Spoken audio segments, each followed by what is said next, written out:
feeling good.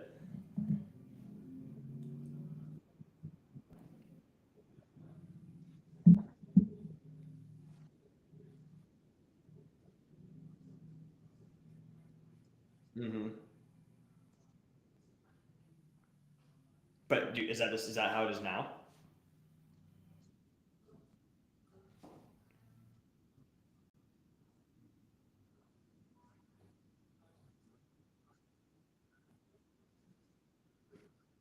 It's go time.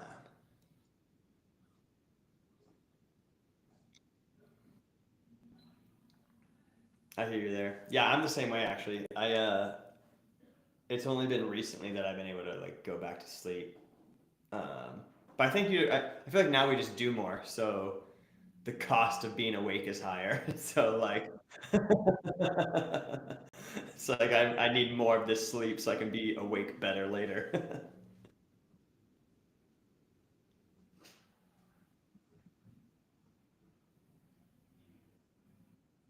Yeah, yeah.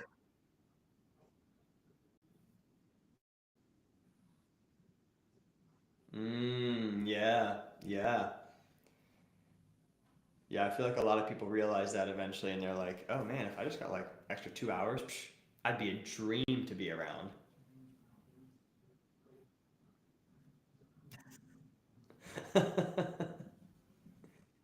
I believe it. Yeah. What was it what made you learn? Mm,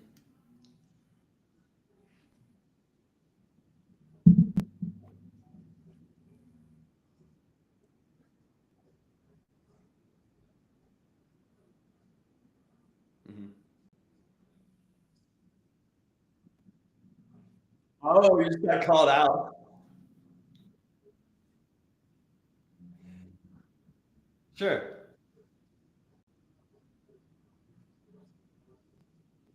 Mm,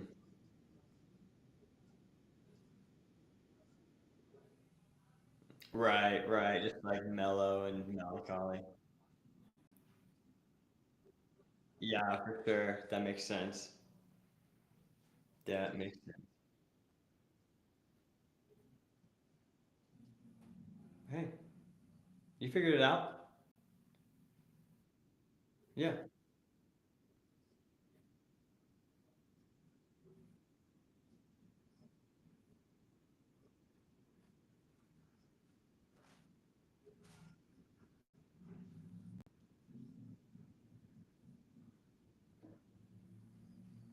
for sure. Well, cool. Thanks for having me, Chuck.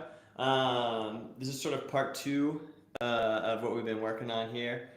Chuck was over on my pod a couple weeks ago, so it's cool to be over his pod. This is actually the first time I've been a pod guest, so this is fun. Yeah, so like you said, my name is Jake. I'm Jake Fowler.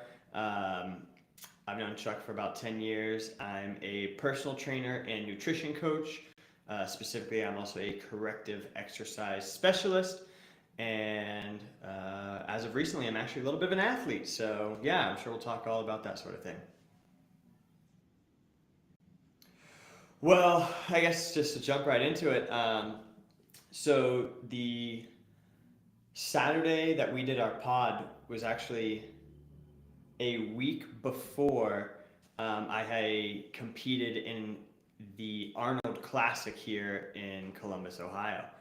And for those of you who don't know, the Arnold Classic happens once a year, and it's known pretty well for its bodybuilding and having like the Mr. Olympia guys come up and do their own competition. It also has strongman competition, that sort of thing. But there's also Olympic lifting, there's cheerleading, fencing, and the event that I did was called the Pump and Run. And so the general premise of the Pump and Run is you were weighed in the morning of with shoes on, which I did not know until a couple days before. Um, and so you're weighed in with shoes, and whatever your weight is that day, you have to bench press that weight. And you can bench press that weight up to 30 repetitions. And every rep of your body weight that you achieve takes 30 seconds off of your 5K that you perform after. So it subtracts 30 seconds. So if you were to get all 30 reps, that would be 15 minutes subtracted from your 5K time. And I had about 2 hours between the actual pump and the run to kind of recover and then warm up. And so competed in that, and by we I mean me, got second overall out of 858 people. Um, yeah, yeah, yeah. It was a good day, and so I weighed in at 156.4. So because I was below 157.5, I got to hit 155 for my weight. And so I bench pressed 155 30 times, and then I ran.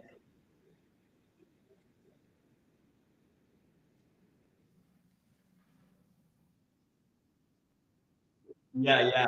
Uh-huh. Uh-huh. And so we hit 155 for 30 reps, and then my 5K was a 16:46 for 3.1 miles. That averages to about 5:26 per mile. Um, and yeah, in about a minute 46, that was my pump and run time. Uh, So yeah, got second place, and yeah, I've been training for about 12 weeks for it, and it was a plan that I designed 100% on my own and implemented by myself. I didn't have a training buddy. That being said, I did have a friend do the pump and run with me, so that was nice. Yeah, first time since high school.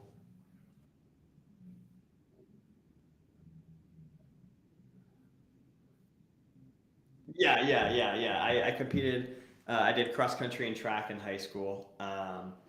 And so I actually my 5K PR in high school was a 16:52 my senior year. So 12 years later, I was able to. Was that 12 years? Yeah, 12 years later, I was able to beat my high school PR by 6 seconds. So being 17 versus 29. Yeah.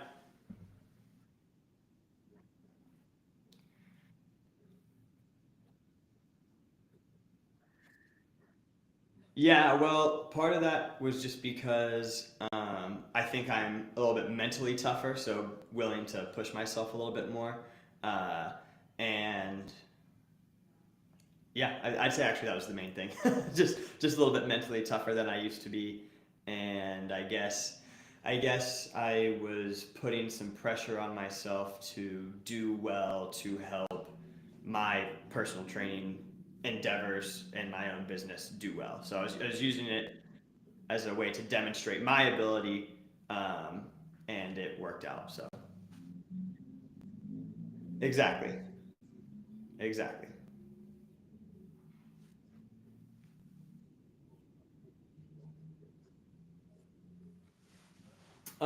Initially, I so I was always super interested in the life sciences, specifically biology. That was like my strong suit growing up.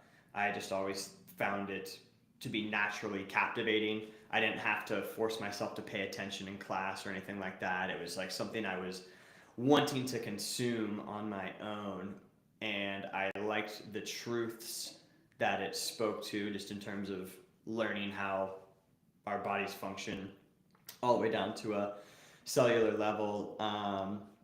And so I was pretty into that stuff growing up. And then, um, I guess it kind of, in college, I wasn't so much like about studies as more of just like trying to figure out, learn a little bit more about myself. But what eventually made me want to get into the health and wellness sort of field was the fact that I'm a big believer in that your body is your freedom vessel that is operated by your soul. I think that's a good way to look at it. And the more you are able to do with your body, then the more experiences you're able to have. And so I want to be able to bring people the ability to have the sort of experiences that they want to have, or the experiences that they dream of, whether it's some sort of outdoor adventure or some sort of athletic endeavor, or just increasing lifespan and health span. So lifespan being how long you live, health span being the quality of the life that you live during those years. And so yeah, just giving people more freedom with their body is kind of what made me want to hop into the field.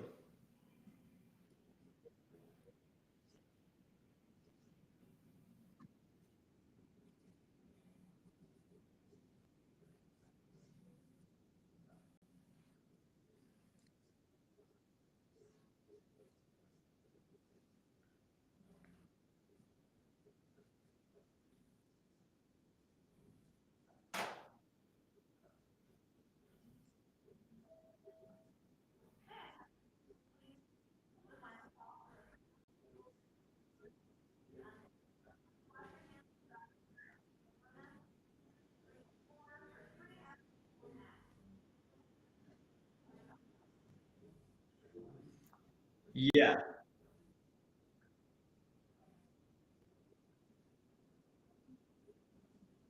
yeah, 100%. I'm a huge proponent of discipline, and I in certain ways I've had some discipline throughout my life, and then in other ways I felt like I've been lacking.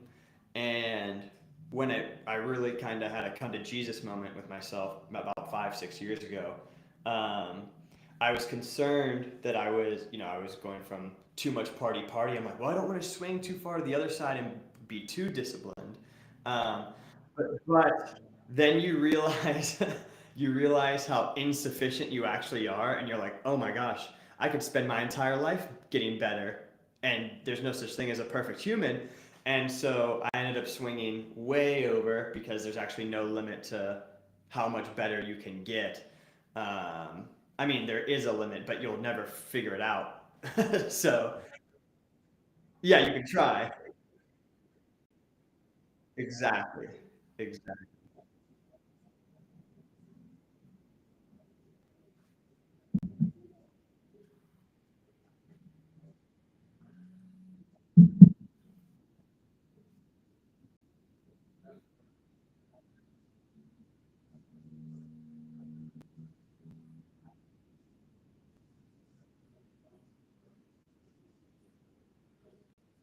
Mm-hmm. Right.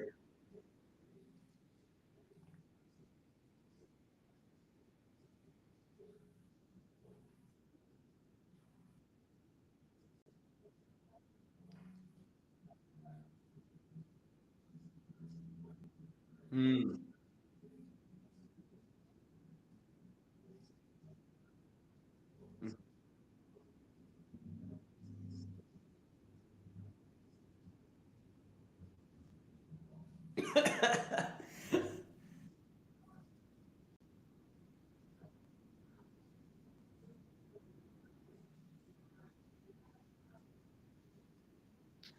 Right, right.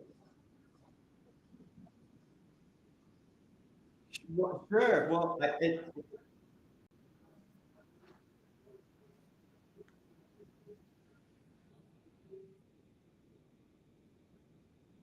right. Oh, yeah. Perfect. Yeah. Well, if they don't apply, let it fly. That's exactly the point I was going to make. It's like, hey, this is calling to me, so I'm going to answer the call because it's drawing me in. But if in my studies, I find that it's bullshit or it's only partially true, well then I'll figure it out. But like I have to pursue. It's calling me. I need to pursue it. I need to find out for myself. Um,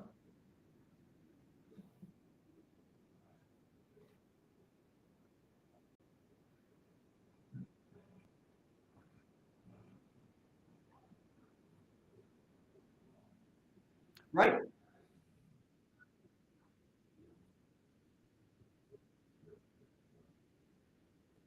Yes. Yes. That happens all the time.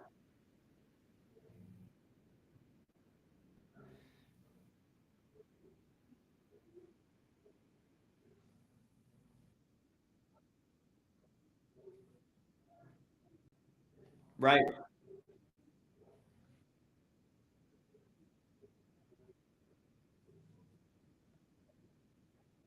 Right. Well, and part of that is just being able to like hang the ego at the door. Um, and take the advice. It sucks. It's a blow when the ego gets hit. I get it. Right.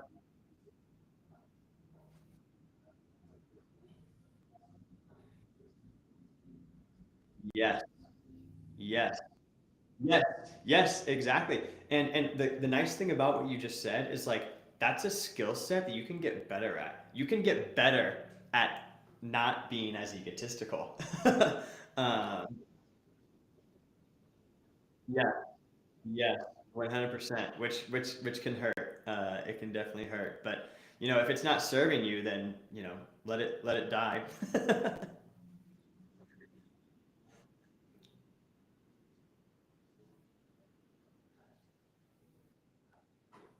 Mm.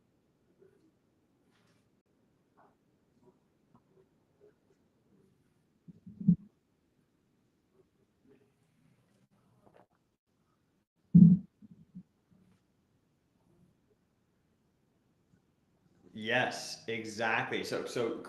Great, easy example in the fitness world. If I'm doing like an incline chest press, I could have been doing it for 10 years and I'm in good shape. I look good, I feel good. And then one day someone says, hey, if you drop it just a little bit lower and get a deeper stretch, um, you're actually going to see a lot more growth and a lot more stimulus. And you might even be able to use less weight and get the same or better results. And and that would be correct. And but I've got 10 years of experience. Oh man, like, have I really been doing it wrong this whole time? It's like, no, you look great. You're doing great. But if you take your stretch a little bit deeper, you'll get even more results despite the fact that you've been doing it for 10 years. So it's like, actually, life is better because you haven't hit your peak. Take it through proper range of motion, and you'll get even better. And by the way, the 10 years that you've put in is still 10 years of hard work. So it's okay. Right, right, right. Those aren't canceled out because you could have been doing better the whole time. It's like we could all be doing better, you know. But if you can take the advice and move forward with it, then you'll be doing even better than everyone else, or better than you were previously. Is better.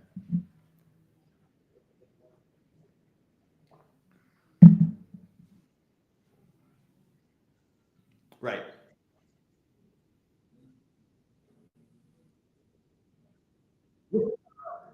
right. Well, right, right, right. And that's not going to happen. I mean, typically those folks are like the biggest armchair critics, just kicking back, criticizing things that they don't have the courage to do.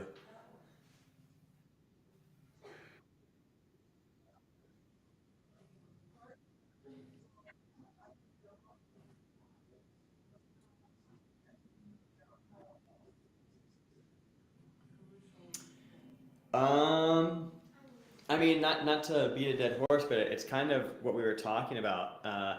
I remember I had just gotten my personal training certification, and I was actually visiting a friend in LA. This would have been in 2019, I think, and we were actually doing a chest press, and he was like, hey, you actually want to bring those dumbbells a little bit closer together at the top, but make sure they're not touching, whereas I was just pressing straight up and not bringing them in towards each other.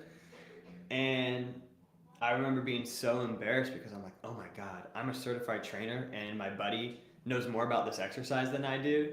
And so I feel like being a personal trainer made me realize, or getting certified as a personal trainer actually made me realize how much I didn't know, and it made me immensely hungry and and very driven to go figure out and fill in those gaps. So I feel like that was the biggest thing was once I got certified, um, recognizing how much I didn't know, and then pursuing those answers. Really helped me become a good trainer because I feel like a lot of people when they pass their certification, they're like, great, I already had all the knowledge. I just needed to get the piece of paper and now I can go train. Whereas I was the opposite. I thought I had a lot of knowledge, took the course and I was like, oh, there's so much I don't know. Let me go pursue that. And then anytime I got a new client where they had a new situation that was something I hadn't experienced yet, I was like, oh, okay, I'm gonna go learn about this. And then, after X amount of research, I could come back and service them properly. So I guess being able to admit what I didn't know was was huge initially.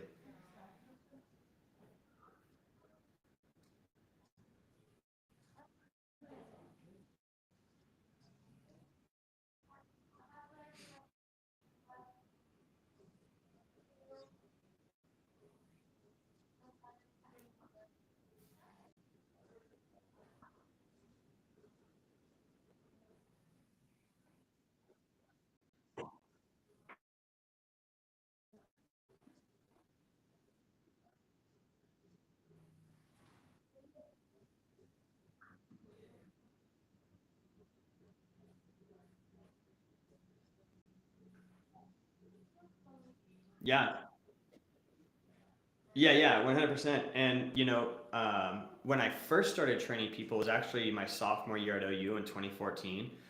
It was just like homies who didn't want to go to the gym by themselves, and they're like, "Hey, can I come with you?" And I was like, "For sure."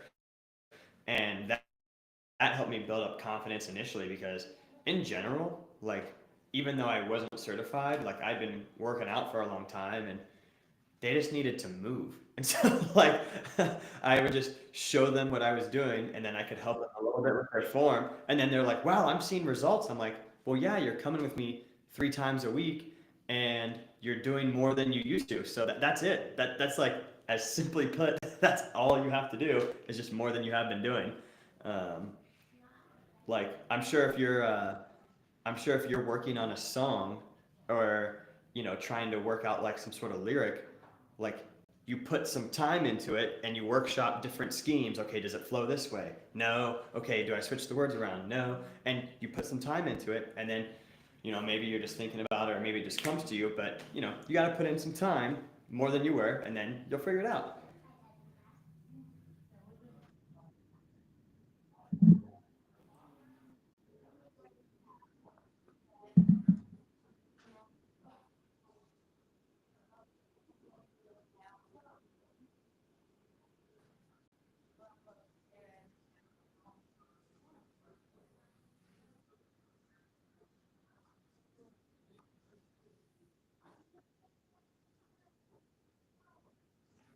Oh, totally.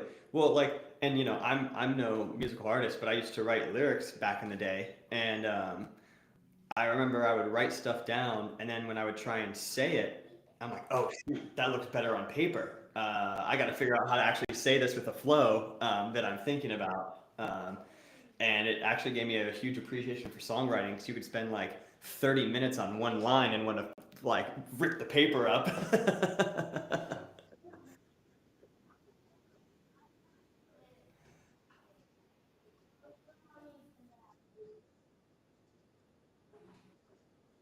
hmm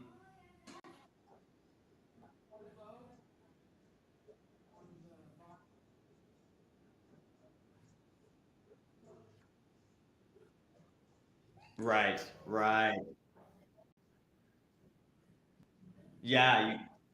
Yeah, you get like an ear for it. You know what it should sound like, and then you can work towards that. Yeah, that's cool. Uh-huh.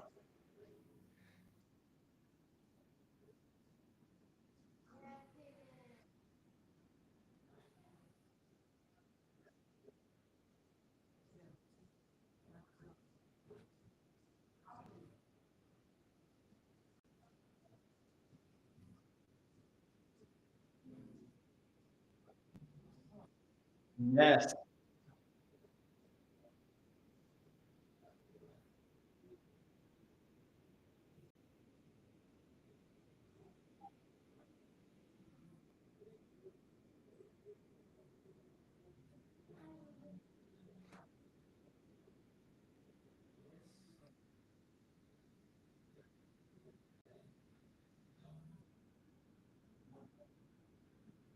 Right, right. That's a great point. I know exactly what you mean. Um, Yeah, I feel like especially when you're like flow switching, like if you say like one verse, whatever, and then you switch to another thing, and you're almost like, wait, how do I pivot from this flow to this flow? Uh,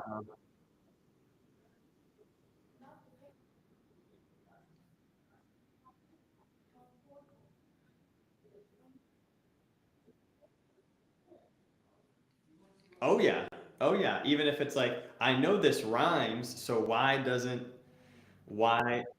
Yeah, why am I so stupid?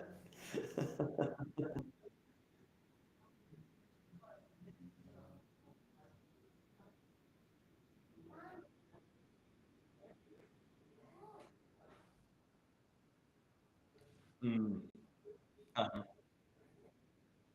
Yeah, yeah. I mean, you also don't want to put too much effort into something that just like doesn't make sense either.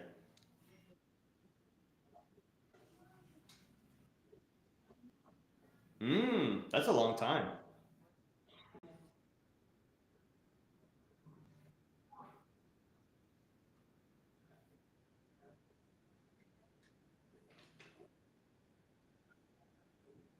Right.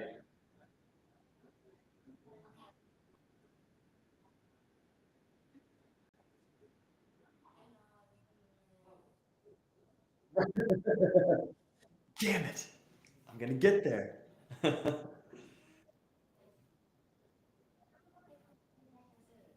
That's right. That's right.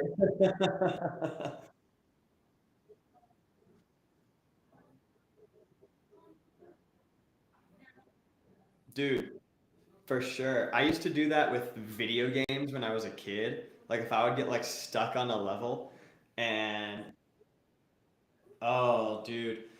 We had a Super Nintendo. I really liked Donkey Kong Country 2. That was my shit growing up.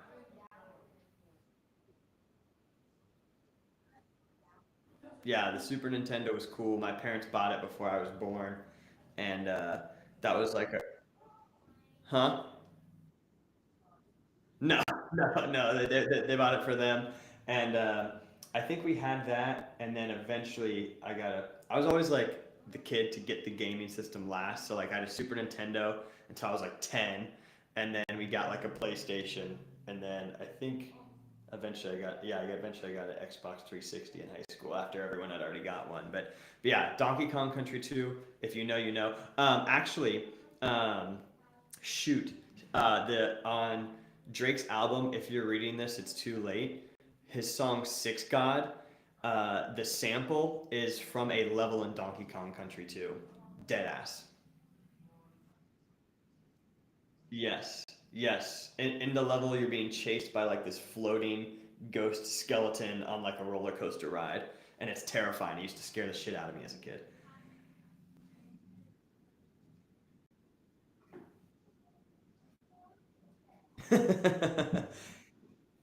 Yeah. Oh, yeah. But what I was saying was, if a level would frustrate me, I would like wait like a day or two, like get a couple good nights sleep, and then come back, and I was always better um, when I came back.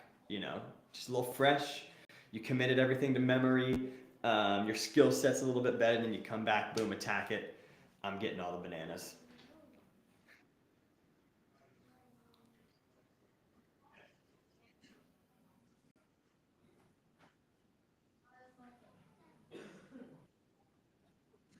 Mm-hmm.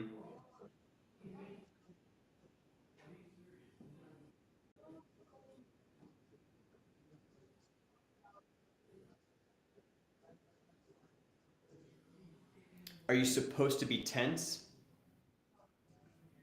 Um, Not overly. I mean, and in fact, in some ways, sometimes you even want to relax as you're at certain points of the movement. You want to keep other parts of your body relaxed so you're not overly straining. Yeah.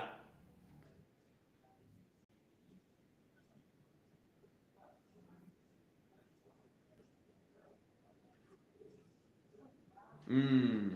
Mm-hmm. Mm-hmm.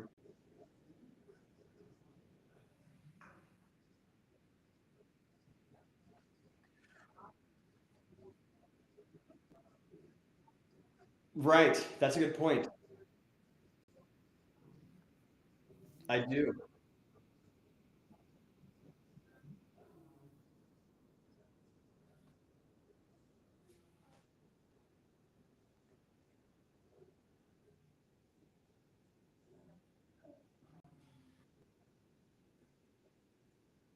Yeah, yeah.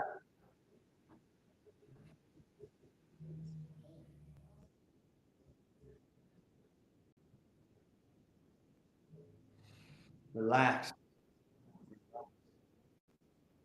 Relax.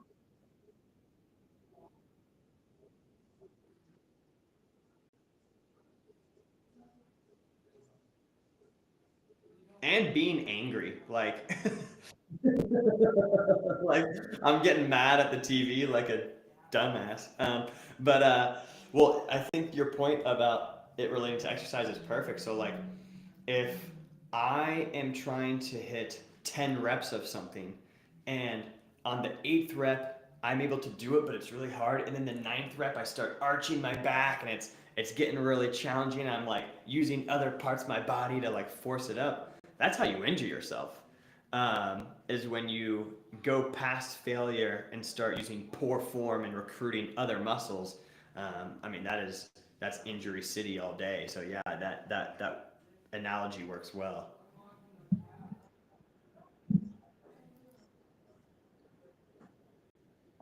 Yeah, most of the time. Literally.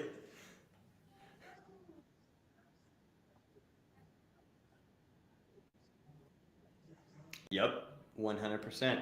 And it just goes back to what we were saying earlier. You know, you could be doing something for 10 years and be getting okay results, and then you make a couple tweaks to your form, and all of a sudden you're like, wow, I can feel that so much more than I used to. What is going on? It's like, yeah, you just made a couple of adjustments, and now you're really isolating. You're really hitting that muscle group, and you're going to get so much more out of what you were doing just by dropping this here and dropping that there and pushing this forward a little bit. Boom! Now you're looking great, and people can now look to you for an example, and you're gonna get so much more out of your workout.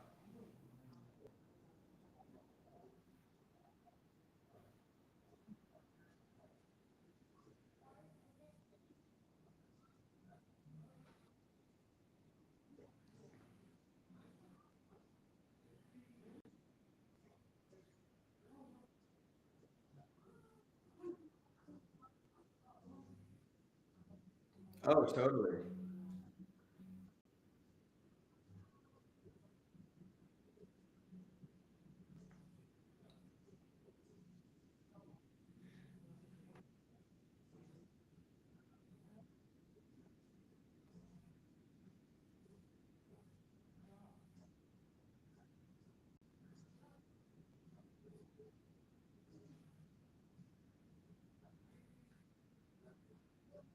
Yep.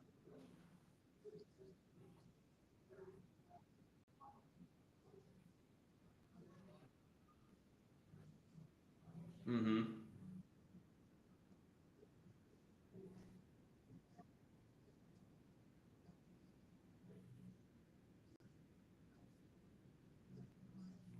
Yeah, for sure. If you're just trying to check the boxes and you're okay with the results that quickly checking the boxes provide you, um, it can be challenging to want to do more than that. But all of a sudden, if you do make those small tweaks and then you more than check the boxes, I feel like the outcome is worth more than the sum of the parts, and you get way more out of it than you would have had you just check the boxes in whatever it is that you're doing. I mean, I know personally, sometimes I just like when I'm going through the motions and things are just kind of ho humming along. And after a couple of weeks, I'm like, man, I've kind of just been like bored and not really feeling it and da da da. It's like, yeah, bro, you haven't even, you're going through the motions. And yeah, maybe it's a little bit easier, but you're getting comfortably numb and you need to step it up and do more than just check the boxes. And it's so much better when you do more than that.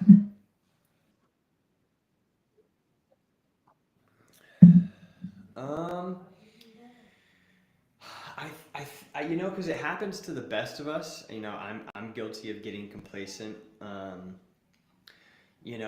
Maybe sometimes it's a result that you weren't expecting. You put a lot of effort into something, and it doesn't work out, and so you kind of, unbeknownst to you, start having a little bit of a pity party for yourself, and you don't even know that you're in attendance of said pity party. It's just like this kind of sneaky pity party on the low, and it just builds over time. And I think it flies under the radar for a while, and then a few weeks go by, and then a couple months go by, and it starts trickling the other things, and the quality of what you do is dropping, and maybe you're giving less attention to your family, or you're a little bit snippier than usual, and you're like, wow, where's this coming from? It's like, oh man, maybe not getting that result had more of an impact than I thought, and I need to step it up again. And then you do, and after a couple of weeks, you're like, wow, I feel so much more fulfilled. But sometimes I think it's just little things that happen, and we don't even realize that we're taking our foot off the gas until we're really going a lot slower, and you need slightly drastic to wake you up. What'd you say?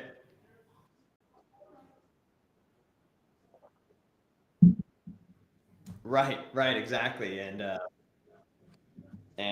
people who maybe if you compare yourself to, who were not where you are now, catching up, and you're like, oh my gosh, what's going on? And I think that the real trap there is not taking accountability for yourself, and playing the woe is me game.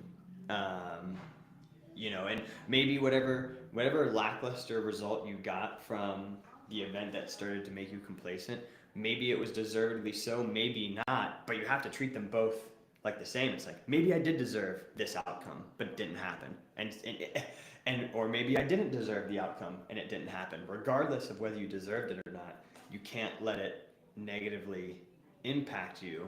That's not to say you can't seek some sort of righteous outcome if you did deserve it, but you can't take your foot off the gas, even if you were wronged, because once you start to take your foot off the gas, that's a choice that you make. Whatever the bullshit reason why you didn't get whatever you wanted, that was uncontrollable. But as soon as you start taking the foot off the gas, then it becomes your problem. So um, I, think that, I think that's something to be mindful of.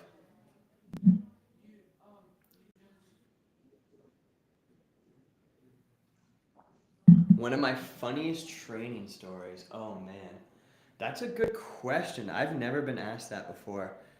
Um, let's see. Well, I mean, I don't know about funny. I was laughing just because I was in disbelief, but I trained these two girls one time, and they were probably 26 at the time. They had never worked out before, and I did an assessment with the two of them to try and see where they were, and I realized, I'm like, oh, they can't even do like body weight squat. They didn't know how to do a lunge.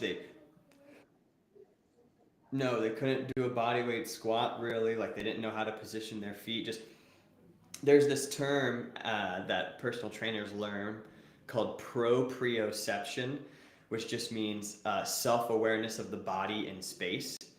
And these people had no self-awareness of their body in space, and they also just had really weak muscles. And so it was very much a learning moment for me when I realized that they couldn't do any foundational movements. They couldn't really press, they couldn't do any pulling, squatting, lunging, hinging. I mean, they couldn't really do any of it. And I remember setting up one of them to where, like, for like a lunge, you want your knee to be under your hip, um, for the back leg.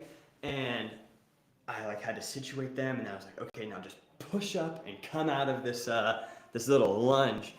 And I didn't laugh because I wasn't about to be rude and laugh at this lady for not being able to do it, but it just was so mind blowing to me that someone was in their 20s and couldn't do this simple body weight thing. And so it forced me to one, not laugh and keep composure, but boy, was I just like flabbergasted. at the lack of ability. And we did, of course, get them to eventually do the movements and then do them with weight. And so they were able to find success. I only had 6 weeks with them because I moved to North Carolina after. Um, but that was no, no, no. We moved back from North Carolina in July or June of 23, and we moved there September of 21. So this was probably summer of 2021 that I was training these girls. So that was funny in a, oh my gosh, this is kind of a crazy sort of sense. I haven't had too many like funny personal training sessions, but there was this guy who was a trainer with me when I first started out, named Steve, who was just absolutely hilarious. Just like this dude in his 50s with like this dirty sense of humor who just would say like the funniest shit to his clients and to me. And he was like a big dad rock kind of guy, like with the hair bands and that sort of thing. And he was a hoot. I can't think of anything that he would say off the top of his head, but he was kind of like he kind of looked like Tom Cruise. It was about Tom Cruise height, and it's just like if Tom Cruise was like your dad who said inappropriate jokes and listened to hair band metal.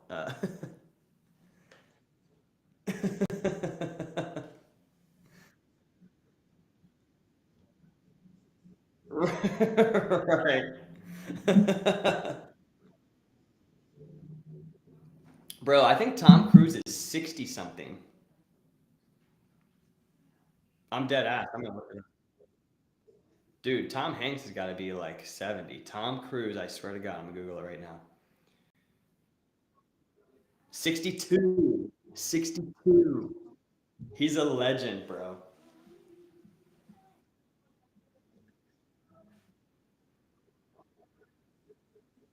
Really?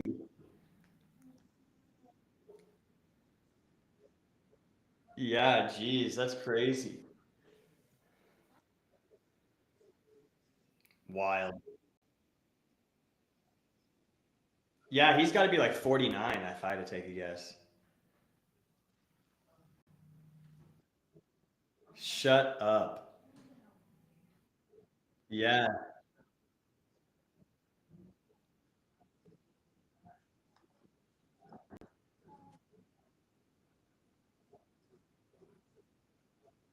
for sure. Oh, I agree. I agree. I remember seeing Wolf of Wall Street for the first time. I actually, so this is, I don't know if this, I don't want to say confession, but I would watch Wolf of Wall Street the morning of Millfest. I did that 2 years in a row. Just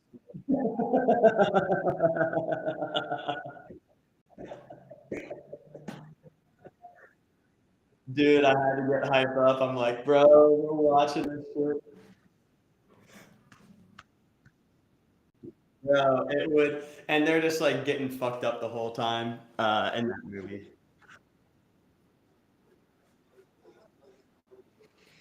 Okay, I mean, I'll give it a go. So you got to understand, in Athens, Ohio, off of Ohio University's campus, there's this street called Mill Street, and it runs up a hill.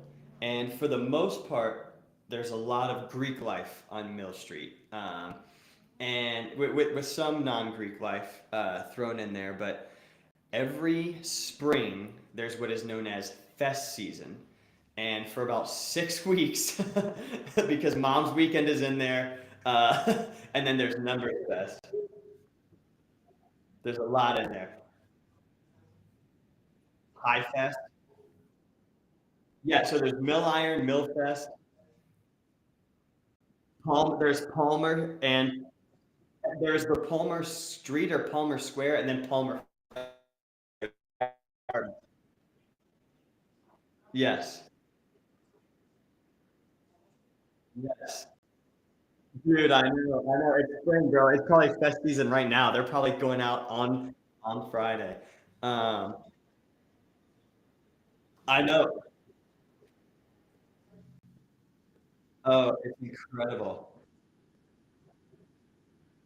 Yes, yes.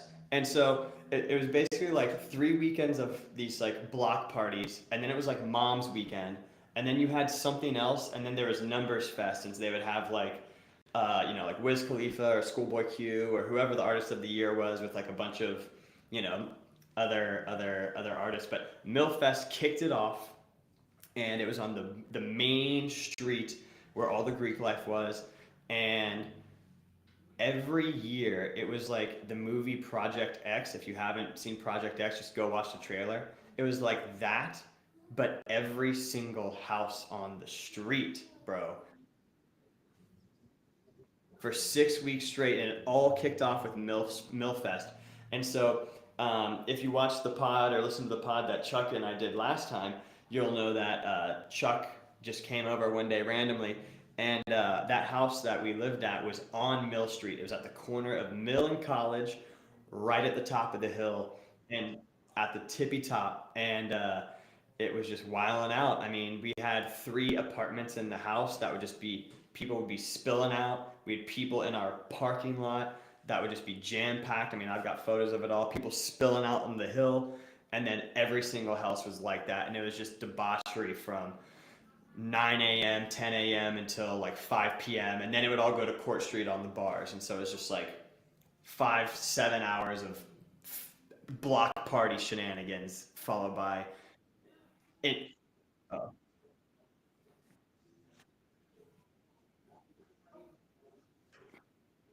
just saying. Yes, sir.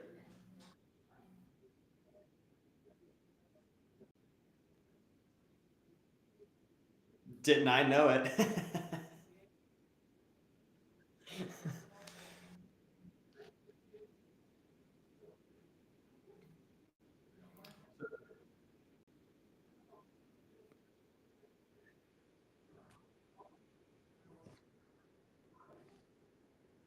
That's true. I didn't know until I got there that it was the number one party school. I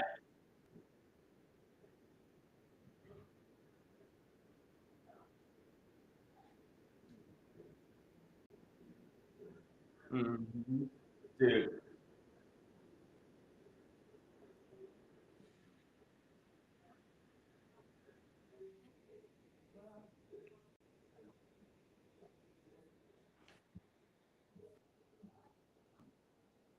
no.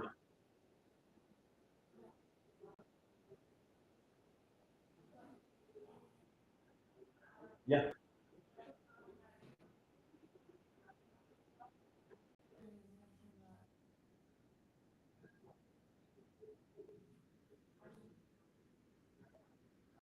definitely.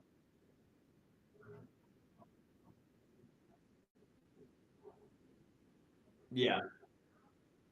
Yeah, they got the riot police in.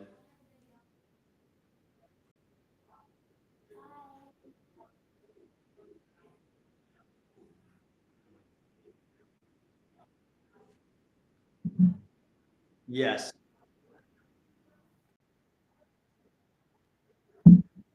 Yeah.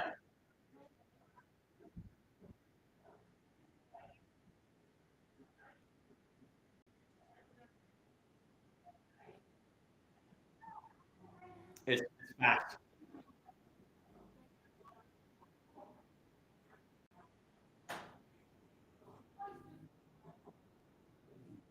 Yes. There's absolutely no line in any of that. It is 100% facts. It was like nothing I'd ever seen. To this day, never seen anything quite like it. Mm.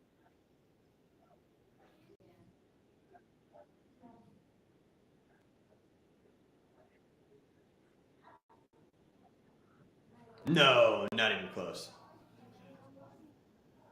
It's not the same. It's not the same.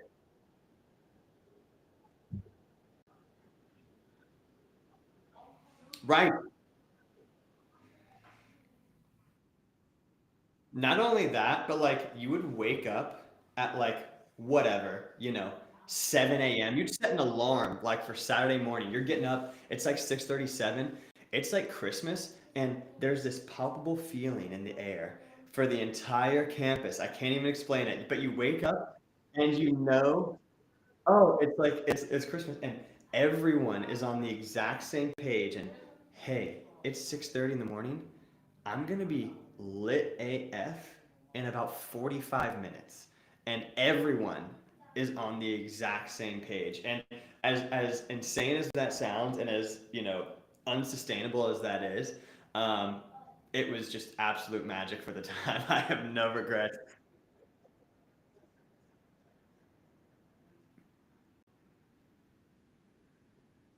Right.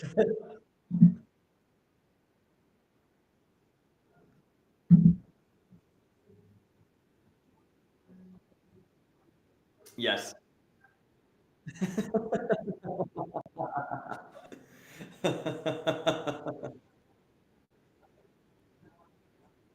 For sure. Oh yeah. Oh yeah. But it was the best of times. Yeah.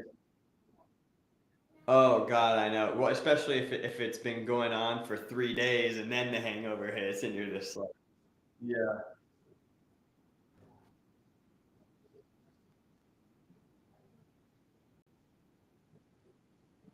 Yep. Yep. Oh yeah.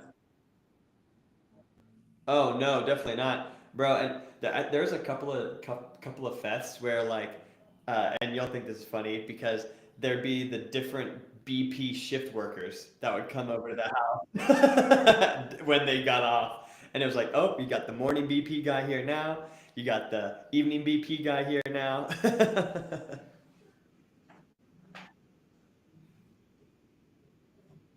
Best, so funny. I'm sure you saw some hilarious shit. I'm sure you saw some funny stuff though. Yeah.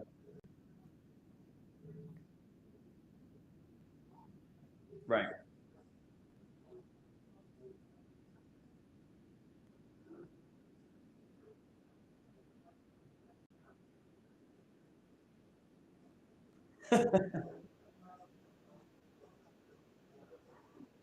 Right, right, right. Uh-huh. Uh-huh.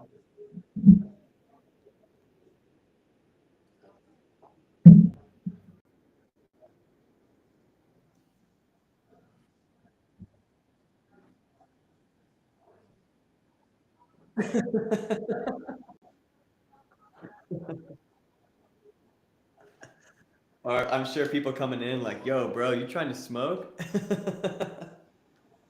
Really? That surprises me. I feel like people were coming in like saying all sorts of stuff, like not realizing that they were in an establishment where they couldn't do that sort of thing. Uh-huh. Oh, sure, sure. Yeah, yeah.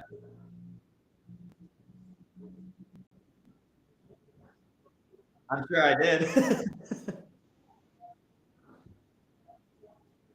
Yeah. Right, right, right. That's true. That's true. Gone. Be gone.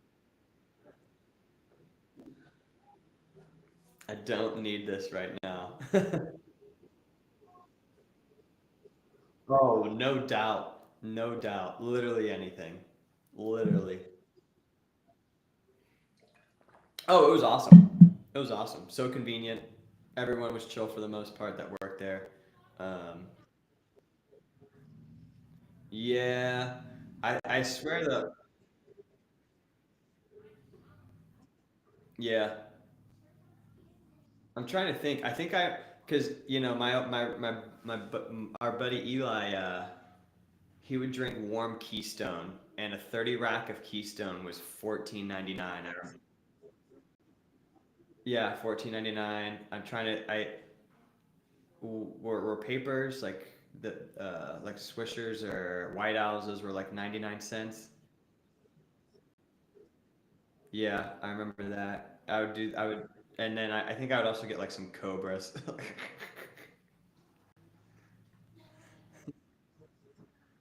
Hmm.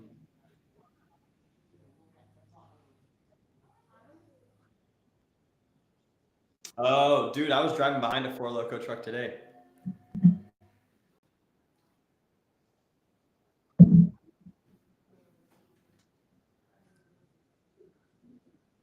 Oh, okay. So I visited University of Dayton my junior year, and my buddy's house who I was staying with, they were doing like some sort of like freshman case race.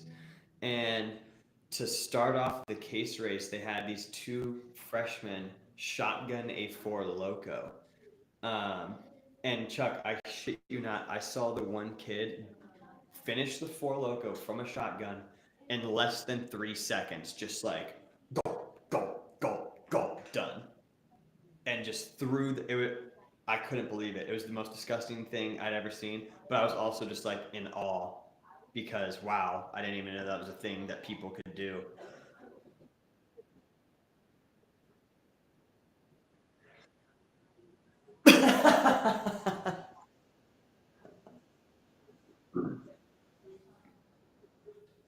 It was 10 a.m.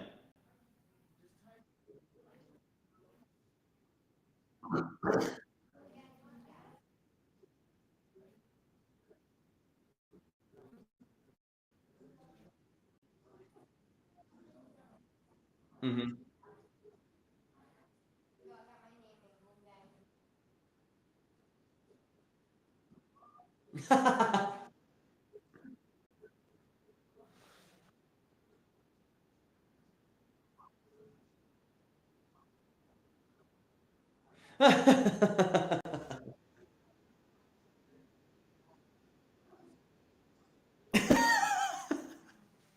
Pie guy.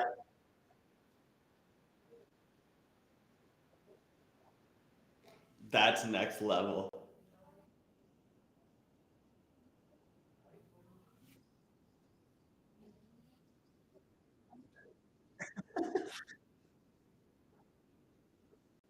See, that's the thing about that time though. It's like, and maybe this is not what happened, but there are so many times when like I would just run into random people and you just strike up a conversation. You're like, hey, like we should go on a trip together sometime, and you're like, blah blah blah blah blah blah blah blah blah, and they're like your bro for 15 minutes. You guys do a shot together, you do a smoke together, and you're like, all right, here's my number, and then you like dap each other up, and then the next morning you're like, have a text that says like, this is Ty, and you're like, who is Ty? Like what? Like what is this?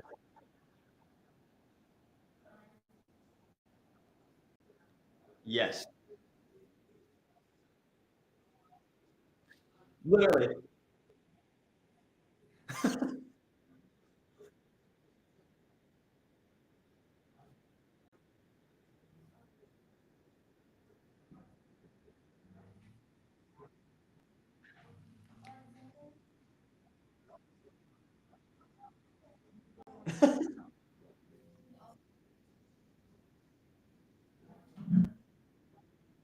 Right,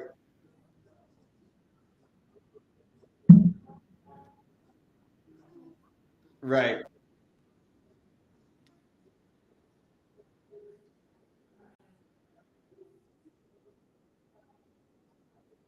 right, right.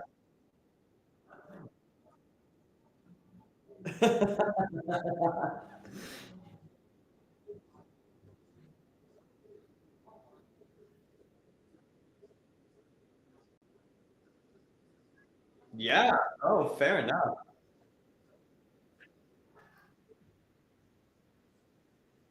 Right, right. Instead, I'm like, yeah, come on in.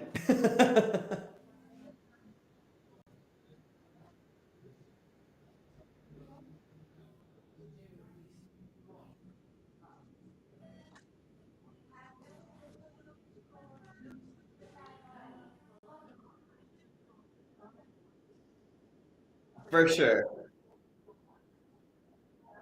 Right, right, for sure. And also, like, I was just relieved as to why you were there. Like, like, I was like, oh, okay, this guy doesn't want to start any trouble. He just wants to hang out. So we're good.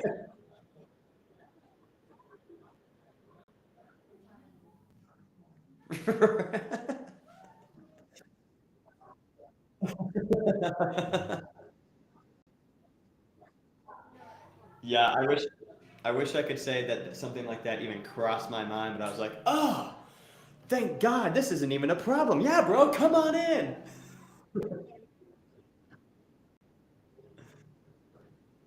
Nope, not at all.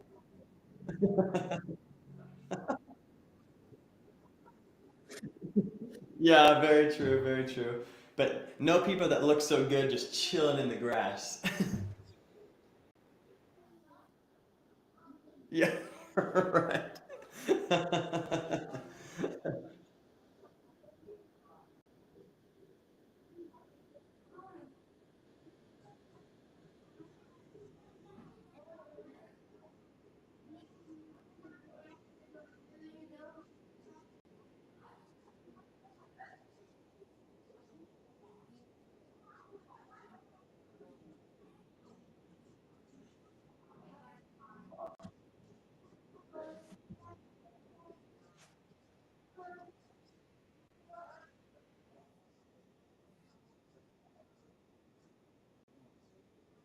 Huh.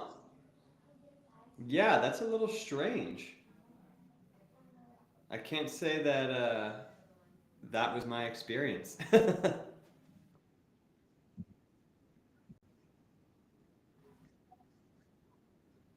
Yeah, that's good.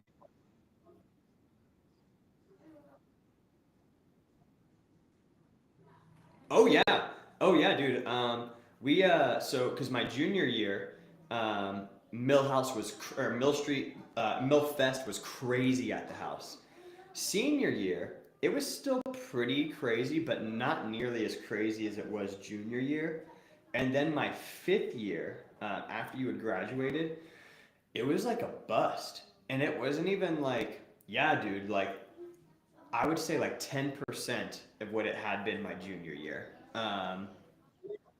Yeah, oh yeah, easy. And like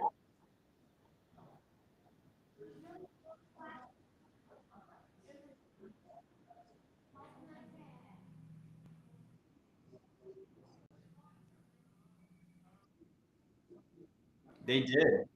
They definitely did.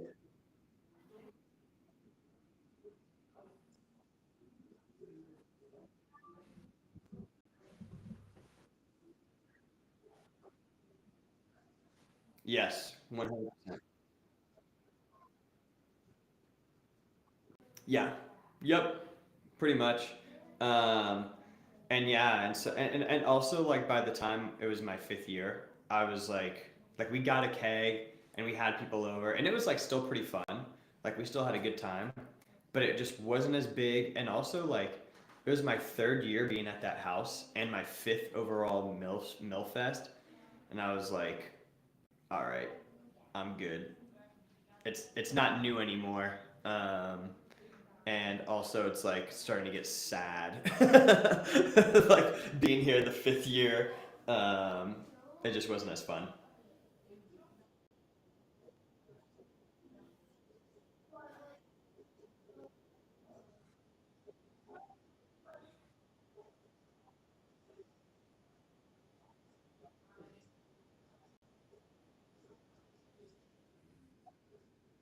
Right.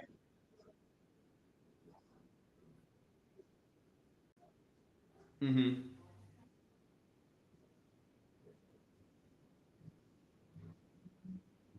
Yes, that happened opening weekend for me because I was on E-Screen and went at Mill Street.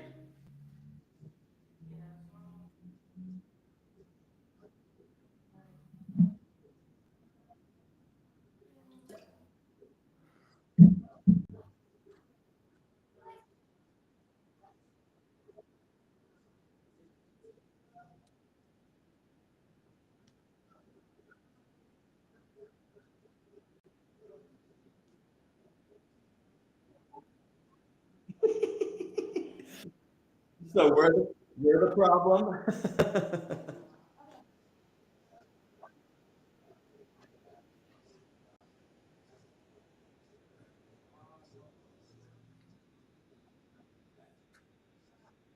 Yeah, yeah. Yeah. Oh, I'm sure that's the case. I know for a fact the boys on the ponies were out and about a lot earlier.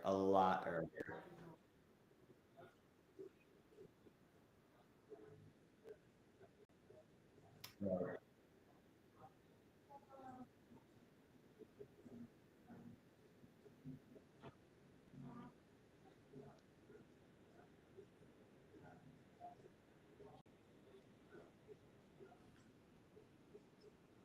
Yeah, yeah. Mm,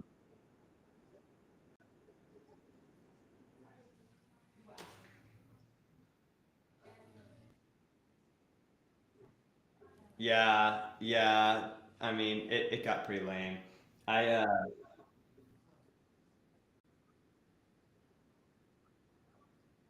Sure, sure, for sure.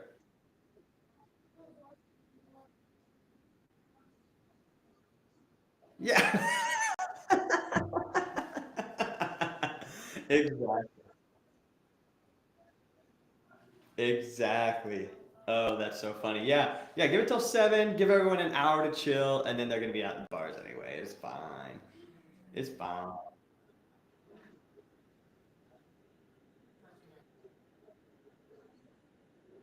That's excellent. You're like, oh, I didn't even miss out on it. Mm, mm. So dope. What do you feel like for you was your biggest takeaway from OU?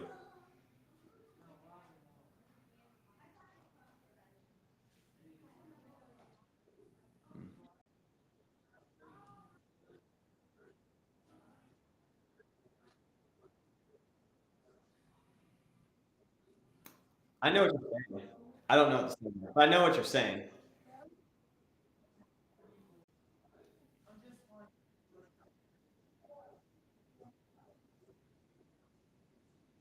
Yes.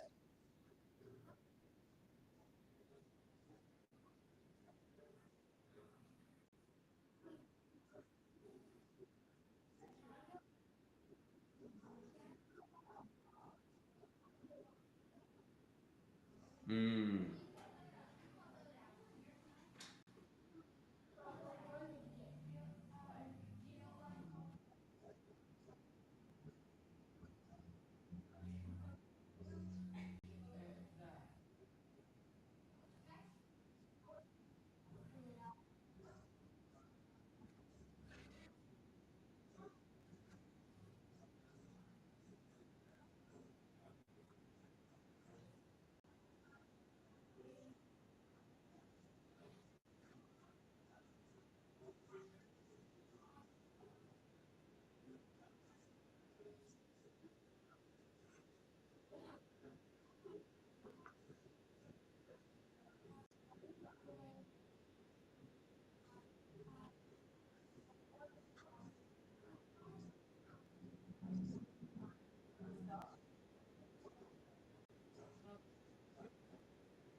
bro.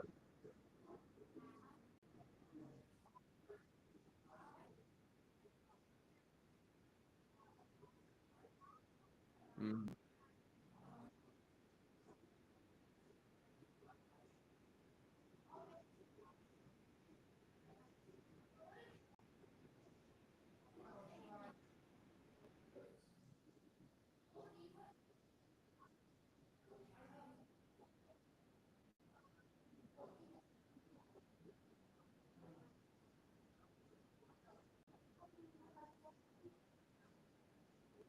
mm,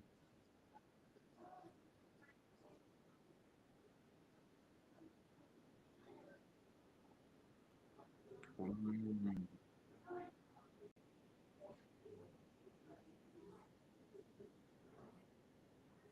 Nice.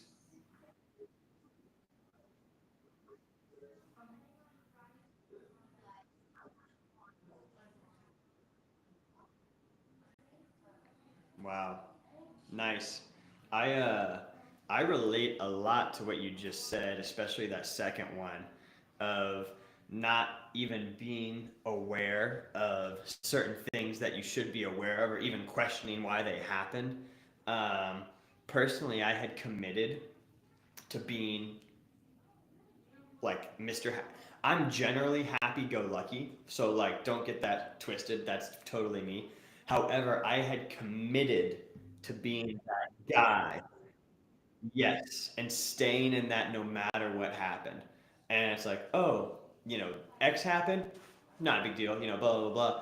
And but it was a big deal, and you just weren't really dealing with it, or the way you dealt with it was just, hey, it's all good. I'm gonna have a good time regardless. And there's a couple experiences I know specifically where I just had an awful time, and then as soon as it was over, I was like, all right, we're all good, we're cool, we're chill. Like it's a thing of the past, and I just wouldn't even allow myself to sit with the experience, and then it would come back, and so like every once in a while, not sitting with said experience would come back, and you're like, oh wait, why am I thinking about this again? Why is this happening? And then it's over. You're like, all right, cool. I'm Mr. Happy Go Lucky, da da da. And then eventually, I was just like, okay, um, actually, this sucks, and it's and it's okay to acknowledge that. In fact, it's more than okay. The fact that you haven't acknowledged things that are subpar are now making your overall existence less than it could be by not acknowledging what is just objectively a bad situation. You've been basically running away from it, and lying to yourself, saying, "Oh yeah, I'm okay, I'm good with that." When in reality, that wasn't the case. Huge. Yes.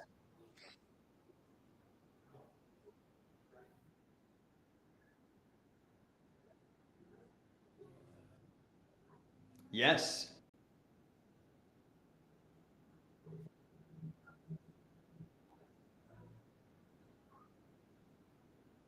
Yes. Well said. Very well said. That, that's the best way I've heard it.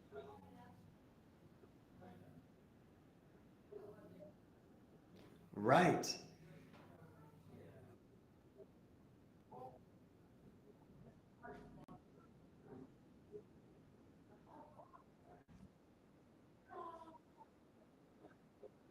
Hmm.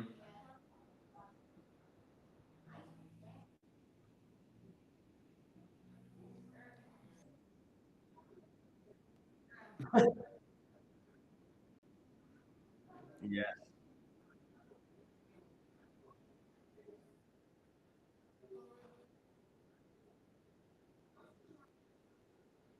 Yeah.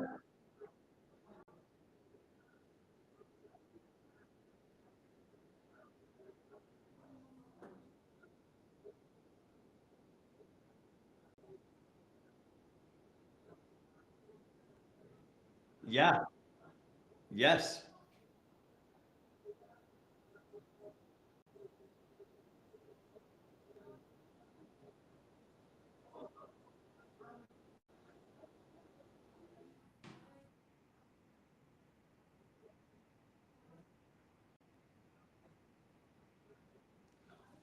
Dude, 100%. And so I'll paint. I'll give you a story where that was basically the case. And so, just assume that more or less throughout my college experience, I'm Mr. Happy Go Lucky and I'm committed. And I'll say this about myself, I was very good at living in the moment. But we got to a point where I was, my degree is in outdoor recreation and education. And I was going to go on a 3 week trip that was half backpacking, half kayaking. So this would have been summer of 2017. Um, and so leading up to the trip, I wasn't really thinking about it. Da da da da. I'd done some camping growing up. Whatever. I like the outdoors. I like jumping off shit. Whatever. And as we're getting up to like a week or two beforehand, I start getting a little nervous. I'm like, oh man, I'm I'm kind of nervous for this trip, even though it's like on paper something that I should totally love. And I was a bit of a broke boy at the time, and I had to go shopping for some of the supplies, and I'm like going to the thrift store, and some of the stuff that's on there, I'm just like, this is close enough, this is close enough. And the day before we were gonna leave, they had us get all of our gear out, and one of our professor's daughters, she's like a 7 year old, is going around checking to make sure that we have all of our gear, and I just like don't have certain things. I don't want to spend the money on it. And so I'm getting like narked on by this 7 year old to my professor. And I just remember feeling like a total piece of shit because this 7 year old is telling on me. I'm like, oh my God. And I'm like mad at myself because I'm the one who's in this situation for not having money in their bank account like they should. And all this. And it's the night before, and I'm like laying in bed with my now wife, Tay. And for the first time in our relationship, I just like started crying. I was so nervous, and I put so little thought into what that I was about to go do that I was just like I was anxious to be away from. I was basically like codependent on my Millhouse fam, and this was like my first time in years like being away from them and having to do stuff on my own. So I just cried like a little baby bitch. And I'm not saying that crying is bad, by the way. Like but it was pitiful in that we had gotten to this point. And so, by all means, I don't think crying is bad, but what I was doing was definitely pitiful. And I go on this trip, and we camp for the first couple days, and then the backpacking portion starts, and that's 10 days long. So we're just like in the middle of North Carolina, just like walking around with packs, and I'm just having a bad time for like days and days. And we finally get to this point in the trip called the solo day, and they basically they give you a tarp, and then you have to make your own shelter with this tarp, and you have your supplies, and you're alone for 22 hours, and it's overnight. So you're just by yourself, and it was just me in the middle of nature, no one around me. And I sat and I just journaled for hours and hours. And I journaled about all my insufficiencies. And I was truly honest with myself.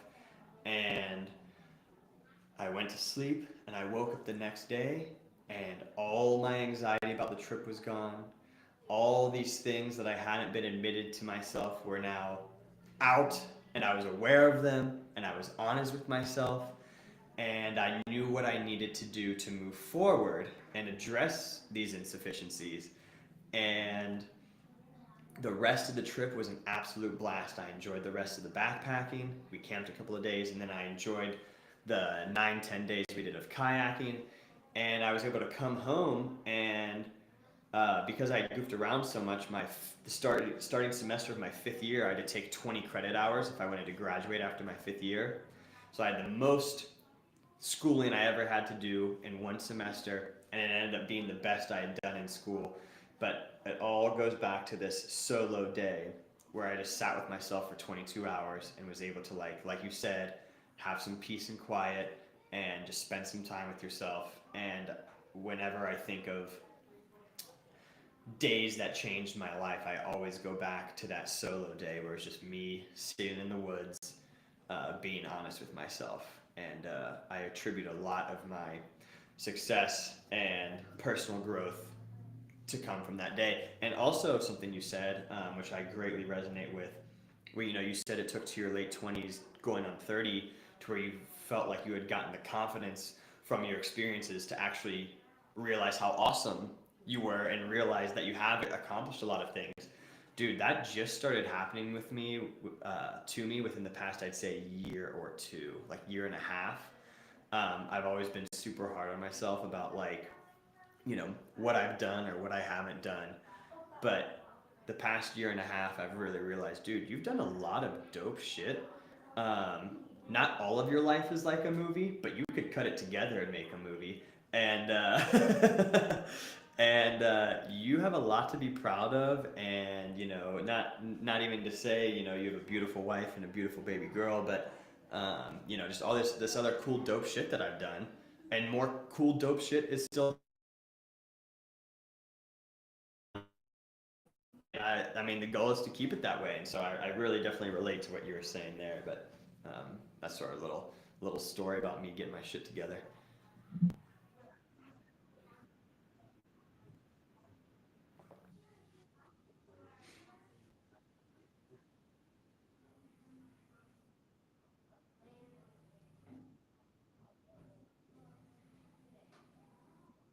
Oh yeah,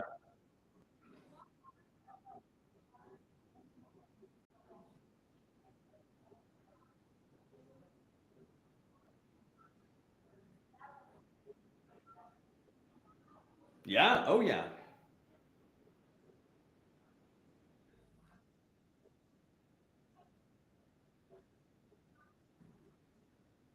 right. Oh yeah.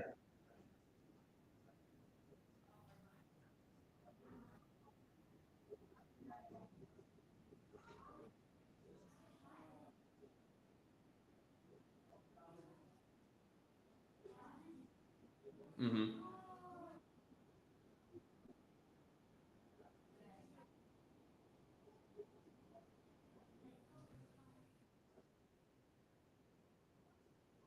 Sure, but if you never acknowledge it,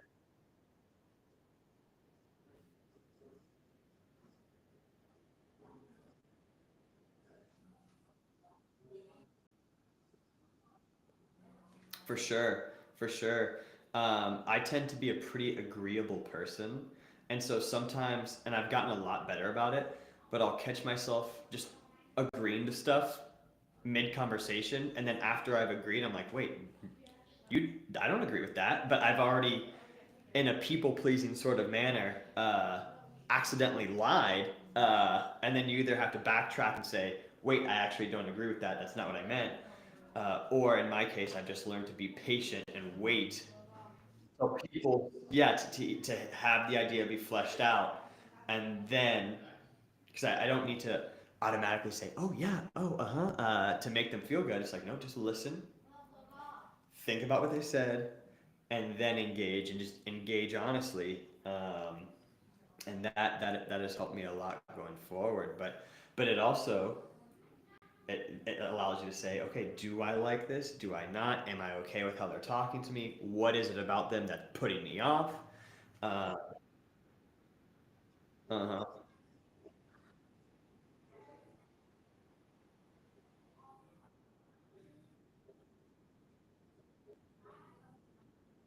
Right.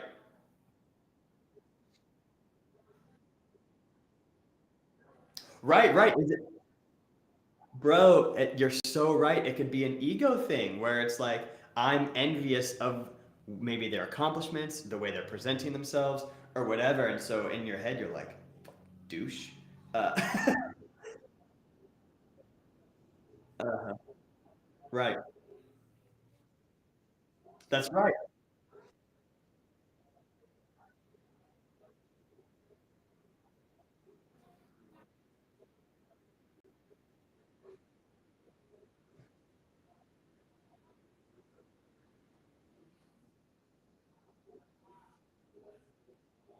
For sure.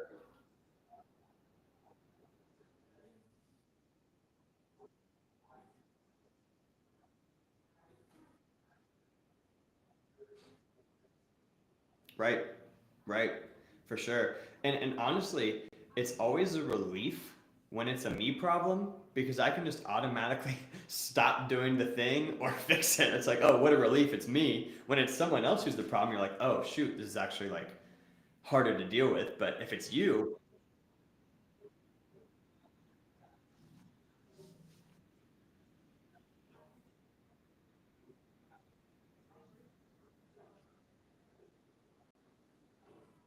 yep.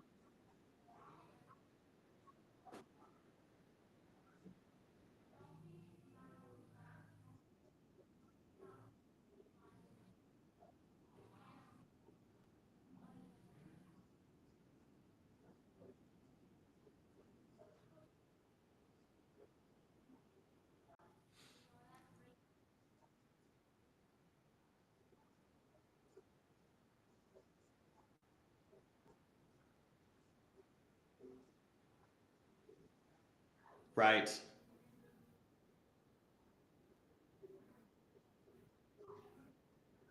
Right. Yeah.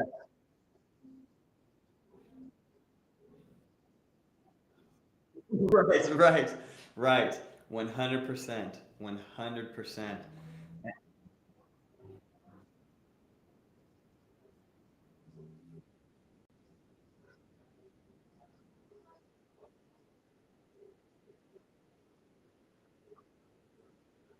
Yeah.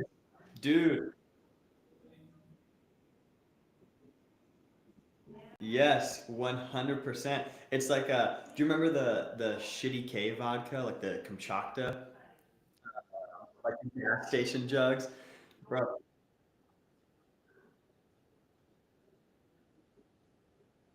Right. Oh yeah, 100%. That's like that was like what I knew it as more or less.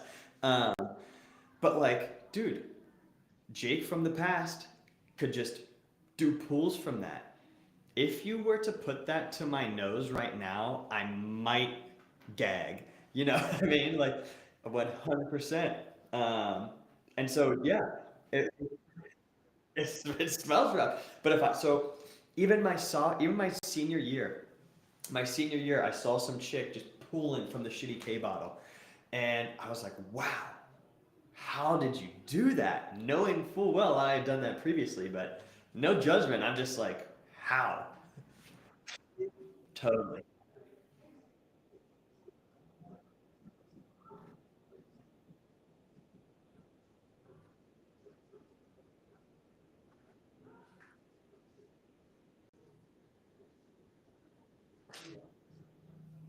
Right. Yeah. It could just be as simple as offering other perspective. And by the way, like if you say something compelling that I disagree with or makes me kind of like balk at what you said, that's a good sign that maybe after this conversation I should look into a little bit more into what you said and really make sure that my opinion is fully fleshed out. Um, because if I'm having some sort of knee jerk reaction to what you say, it's like, oh, maybe he's right a little bit. Maybe I do need to concede. Maybe I do need to seek out some more information and figure out what's going on here.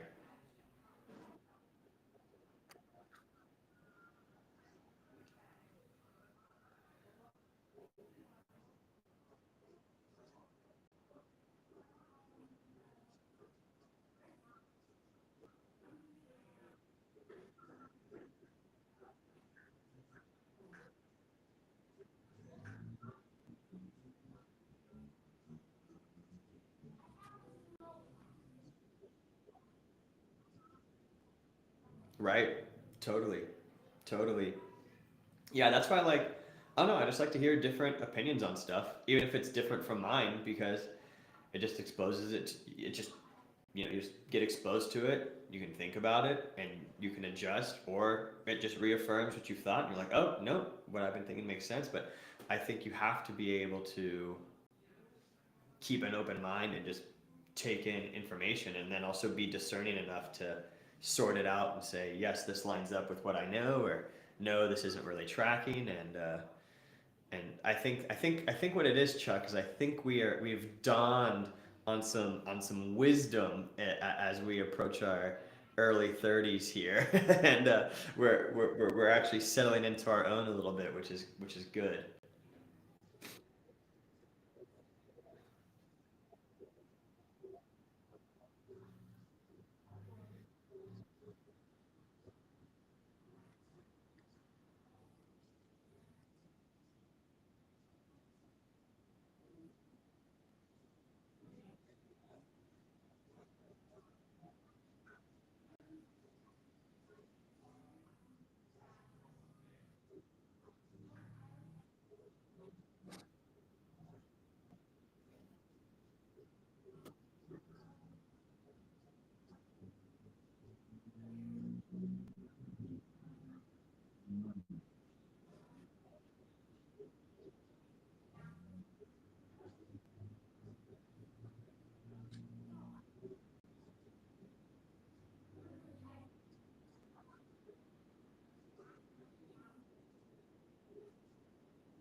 Totally.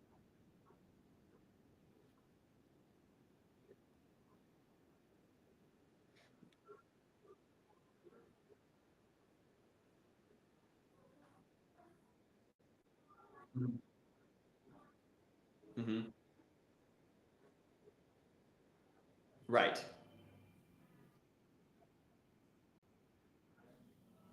Totally.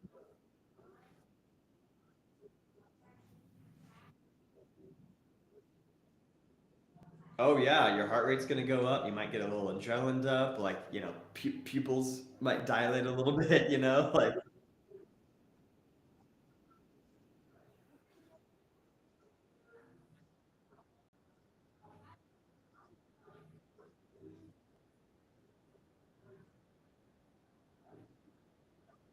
Hmm.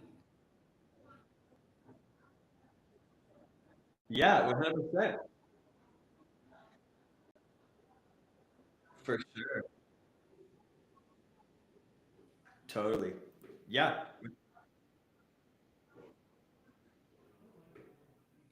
Yeah. I mean, I use the expression all the time. Well, maybe not all the time, but I'm definitely a big fan of the man. That got me heated for a second, or I'm getting hot right now. Uh-huh.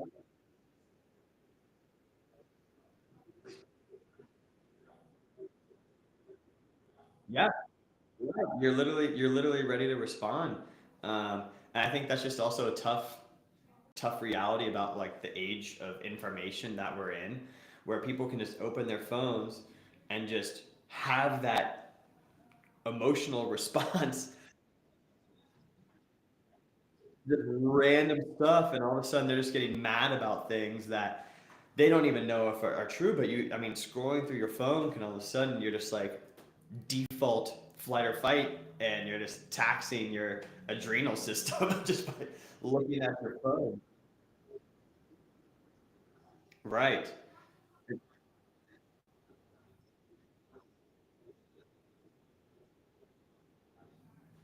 Yeah, and then you're just stressed out all the time. Right, exactly. You're stressed out all the time. You're sad and angry and you're irritable, all because you're reading BS on your phone. Like, I don't know. I feel like that's just something that is pretty new that humans have had to or are trying to adapt to. Just like endless information.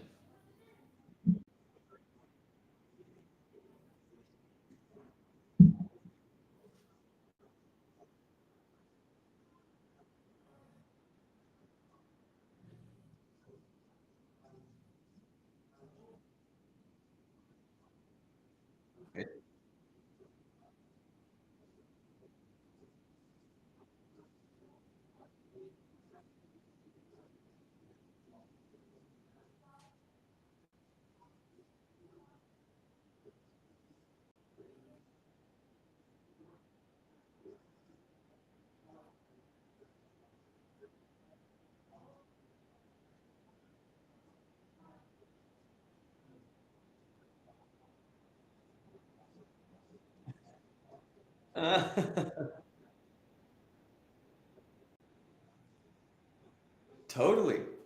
No, that's exactly what it's like. I mean, it's the same to a lesser extent in Columbus, but it's everywhere. Everywhere you go, everything is competing for your attention. Uh,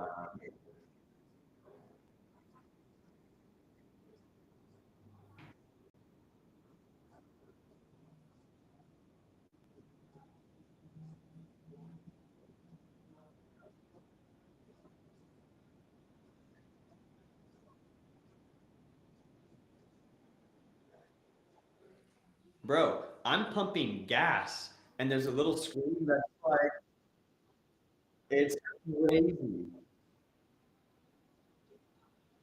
Yes, I did the same thing.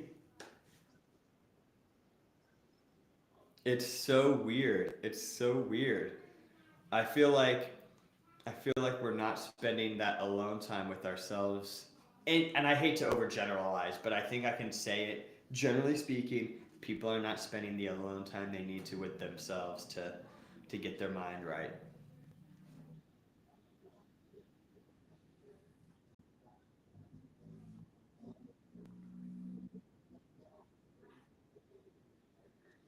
Yes.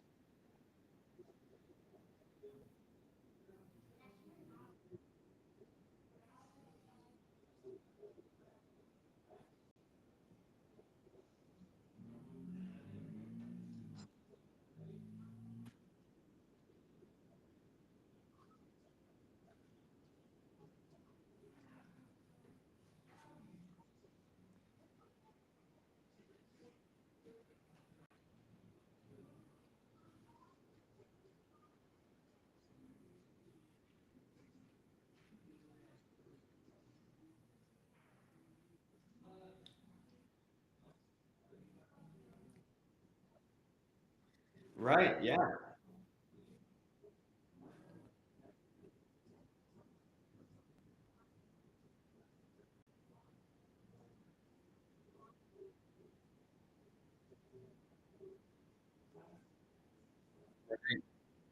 Yeah. Very true. Personally, I know there was a book that my roommate Sean was telling me about when we lived together in 2019, and he made the book seem really cool, and I was like, dude, this sounds like something I'd be super into.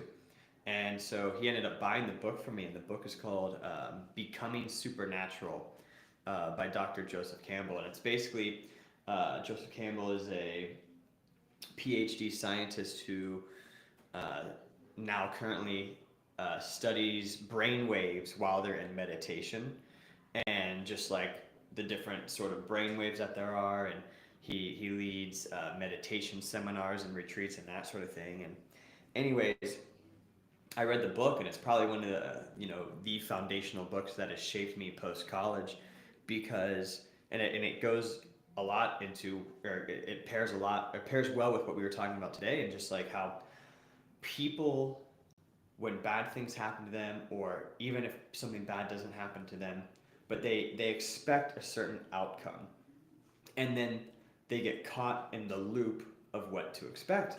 And so they go through the day, and throughout the day they're like, oh, I'm gonna feel this way, and they expect it, and they basically condition themselves to expect a certain outcome. Um, and this book was talking about how you need to basically deprogram yourself or reprogram yourself, to be open to just possibility.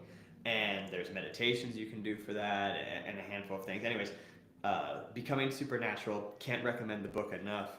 But I read it, I practiced all the different meditations. I got really into meditation for that year. And every morning I would sit in my closet or lay in my closet and turn all the lights off so it was pitch black, and I would do it for an hour. And I did that probably 4 or 5 days a week for about a year, just sitting by myself in pitch black. And sometimes I would do breathing exercises. Sometimes I would just let my mind run. And when stuff made me cringe or made me tense up, I'd be like, okay, that's what we're unpacking today. Um, and it was just an absolute game changer. And so nowadays I don't meditate as much, but if I catch myself just like getting antsy or getting amped up, or like reacting to stuff quickly, it's like, okay, we need to take some time by ourselves and just breathe and relax. And anything that comes up that makes you kind of tense or freak out a little bit, we'll unpack and think about and break it down, and we'll ask ourselves questions, and we'll not jump to conclusions. And yeah, I think we just need to, in general, be open to the possibility so much. It's like, oh, well, I'm not going to try that because I know it's not going to work out. It's like, oh, you know? It's like, what a cowardly excuse. You don't know anything. Like, right. Exactly.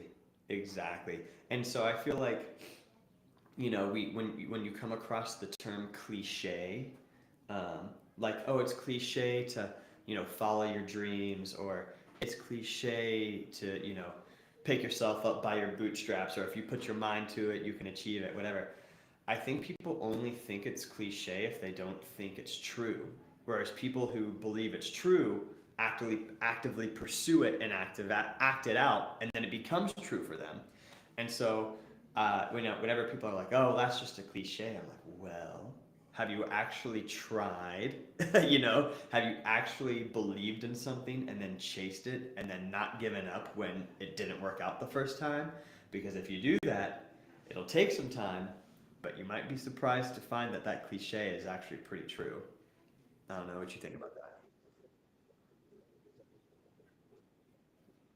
Right.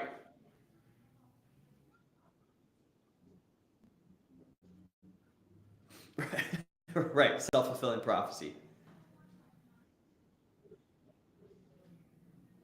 Yeah, so I feel like sometimes people just wake up and that's what they choose. They choose the negative outcome already because at least it's predictable, and then you kind of rely on that predictability. Um, Whereas if you don't choose that outcome, yeah, there's a lot more possibility, but in that possibility, there's a lot more good things that can happen than that predictable negative outcome.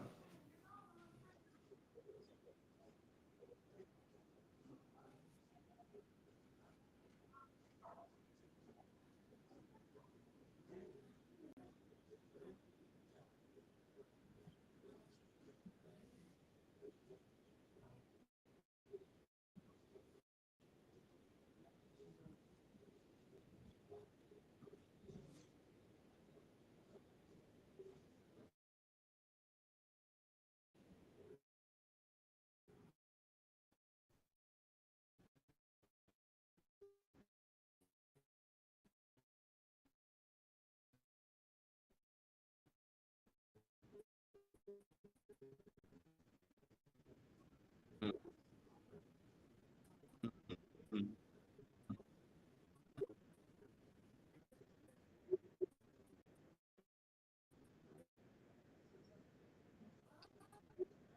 Totally, 100%. Um, I was like fairly atheistic, but I would say nowadays, I think atheism is a belief, and it's a belief in nothing, and there's definitely not nothing. Um, and so, anyways, from December of 23 to December of 24, I read the New Testament. I would just read a little bit before bed.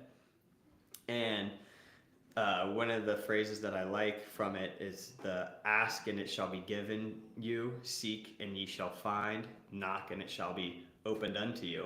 And I feel like that is sort of exactly what we were talking about. It's like seek and you will find. It's like whatever you're looking for, if you keep on the path, you'll find it. And it's, yes, good or bad, exactly. Good or bad, exactly. So yeah, if you're looking for something negative, you'll find it. If you're looking for something positive, you might not find it right away, but you just have to keep looking. It's like I spy.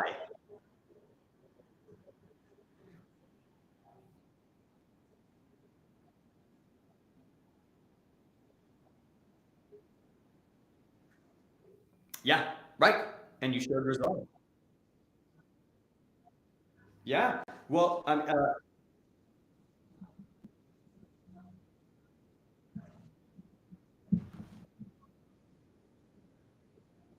yes, exactly. Well, tying it back to what I started off at the beginning with my whole pump and run training, when I so on December 8th, I ran a 5K to figure out what my pace was going to be for like my training and what have you. And the 5K I ran ended up being a lot worse than I expected. Um, and so then I was really questioning the goals that I had set for the actual pump. I'm like, oh, am I really going to be able to be competitive with how I was in high school? Am I really going to be able to do all this? And so I started off the journey doubtful, but I committed to it. And as I trained after the first couple of weeks, I realized, okay, what I'm doing is okay, but I need to pivot. So I pivot and you adapt. And dude, it's Ohio. It's January now, and it's -4 degrees outside. We're putting on our hat, we're layering up, and we're going outside. There are only, and I don't say this like to be braggy, I say this just because it's objective reality. Um, there were only 2 days I did not train in that 12 weeks.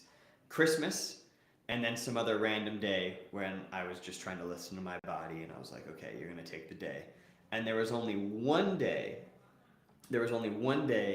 that I purposely did not do the workout I was supposed to because I mentally was just I was like, I can't do this today.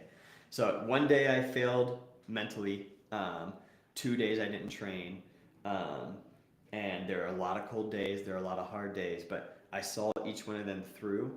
And by the end, when I was able to get second place out of 858 people and hit all my reps and beat myself from 12 years ago, I was like, hell yeah, okay. We stuck through it. We saw this through, um, and and not only that, but you're also good at your job as a exercise programmer uh, and athlete trainer. And so that was really big for me in terms of okay, I can see this through, and I can be mentally tough, and I found what I was looking for, and what I was looking for were those results, and that's not how it's going to go every time, but you got to go for it. Otherwise, you'll never know.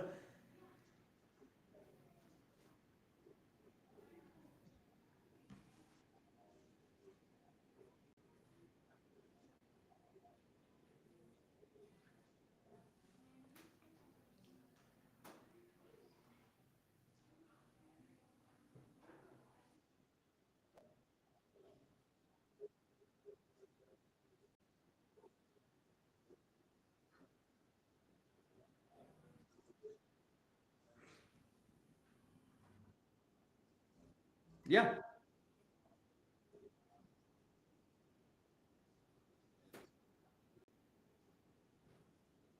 yeah, 100%.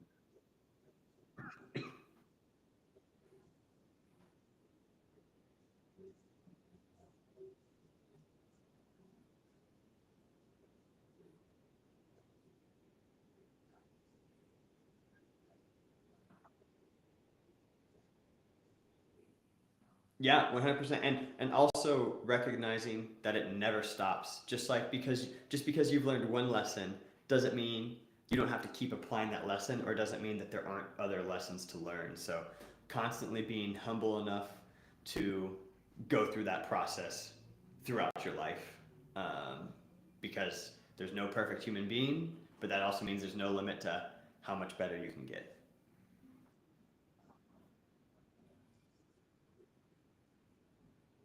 That's right, baby.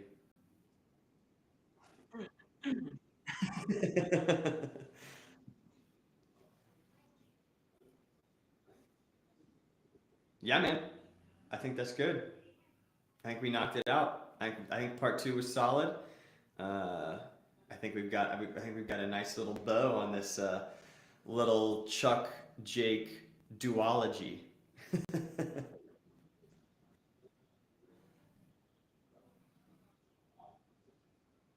Mhm.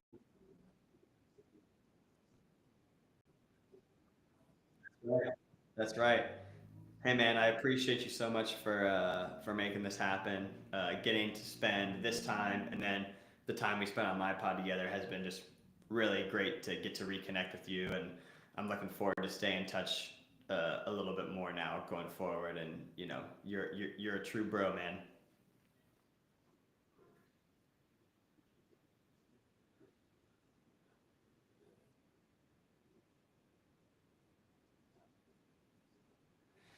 Yeah, yeah, for sure. So you can follow me on my Instagram at Jake underscore Fowler underscore underscore, or you can follow the pod Fowler underscore and underscore friends.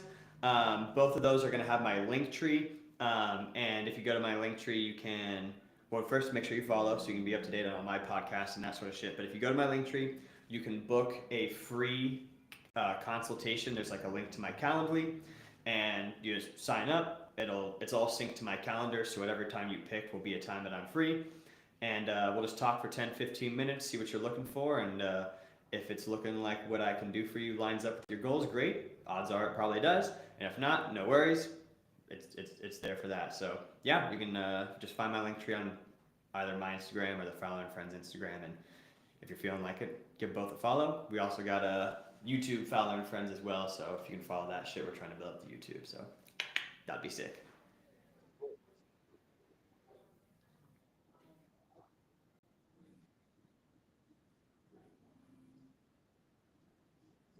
That's right. It's the little spring fever's coming around. You know what I'm saying? Uh huh. Uh huh. Yeah, we'll get you right.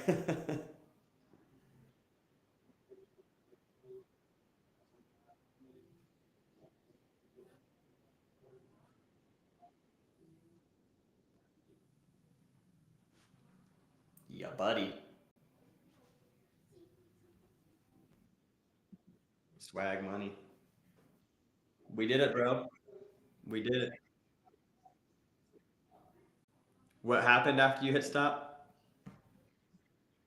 Oh. Oh, wow. That's good timing.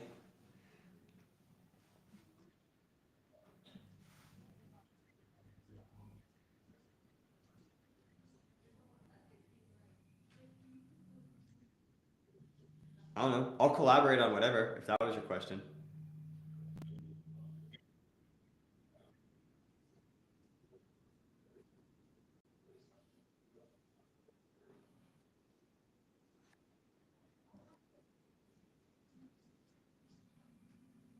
Bro, sometimes like I've had guests or myself look blurry, and it gives you the little note where it's like it'll look better, and I'm like always sus. And then for the most part, it usually looks better.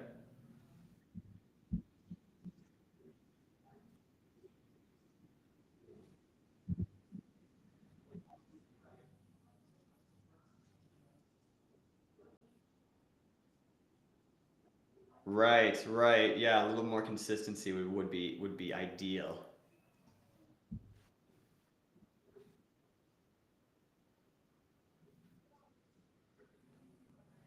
Hey, take the gifts as they come, right? For sure. Well, it's 5 p.m. here, so um, I don't know. Oh, I got to um, shit. I've got to go to the grocery store and get some stuff for the fam, and then uh, actually, I gotta bill some folks for some workout plans that I made. So I'll do that, and then just play with the kiddo and hang out with Tay. Yeah, yeah, for sure. What about you?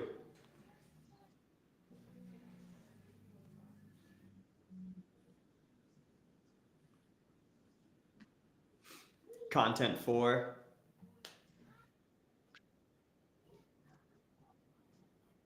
Oh yeah.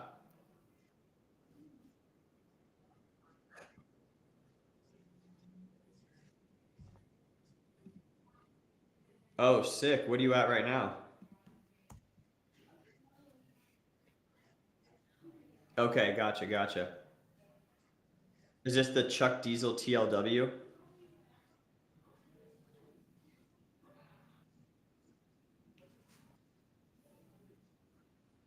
Uh-huh.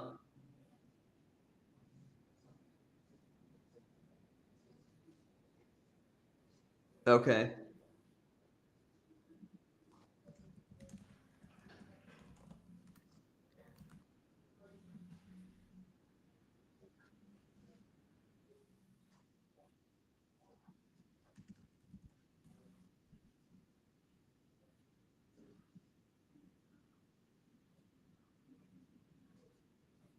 Okay.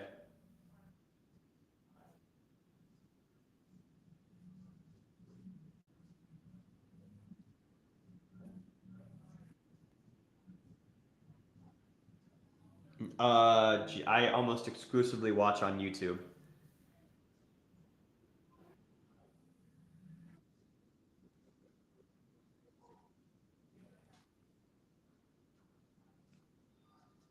For sure, for sure. Yeah, well, I've been seeing what you've been putting out on Instagram, kind of like your political reactions. I think those are cool.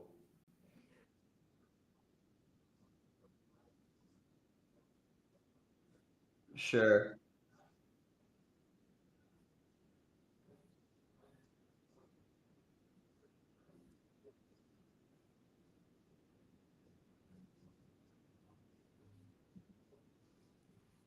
Yeah, yeah.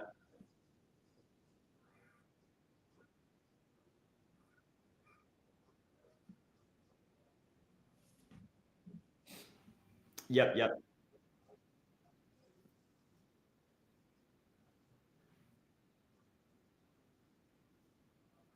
Sure, sure. Right. Yeah, that's a good point.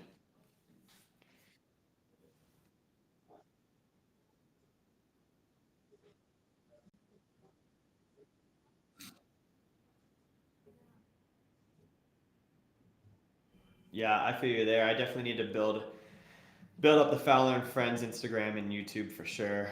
Um, I've been I don't know about slacking on that, but I just don't know if my approach has been great. Right.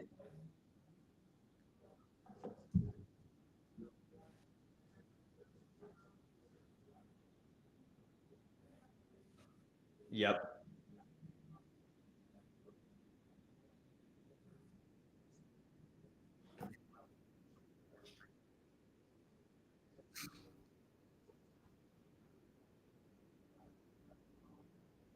Right. Exactly. Very true. Yeah, that's the thing with social media. Yeah, it's tough. Right. Yeah, well, I've definitely gotten better about that. For a while, I was just like, this is bullshit, but I care more about growing it than I care about the fact that it's bullshit. So, right, right. I'm willing to engage in what I don't like if it means growing the channel. I care more about that. So, whatever.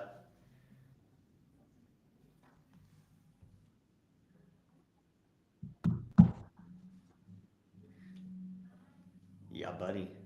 Let's fucking make it happen, dog. Get a little happy dance going on. I mean, hopefully they're dope. Um, my cousin's kid is going to be going to OU next year, uh, so I'm definitely going to try and visit him. But I'm very curious as to what the vibes are going to be like.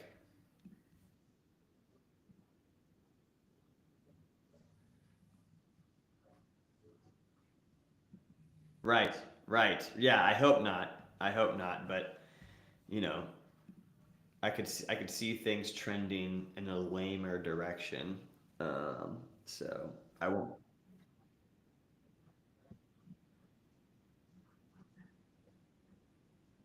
Right.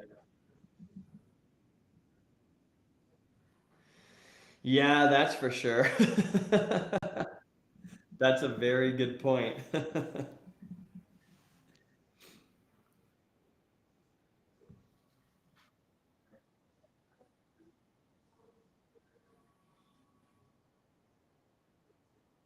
No, and it's basically exclusively harmful.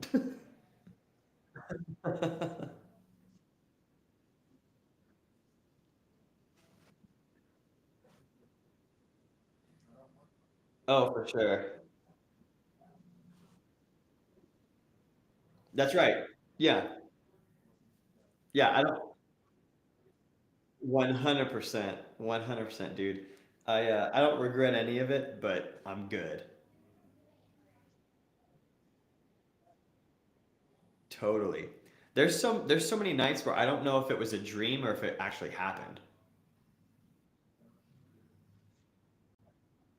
Especially throw in some psychedelics, bro.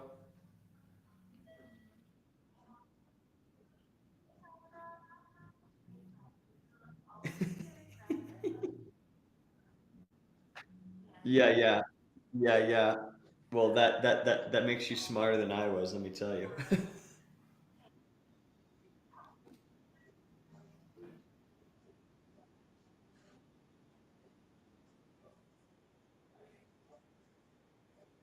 Right.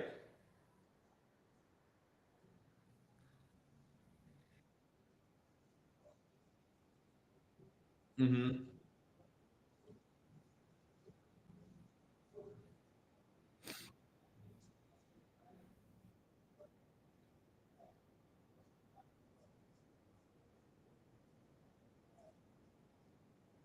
That's smart.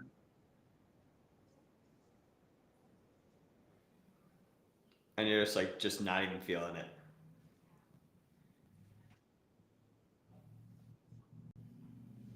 Hey man. Hey man. Listen, I have no regrets. I'm glad to have been able to do it all. Uh,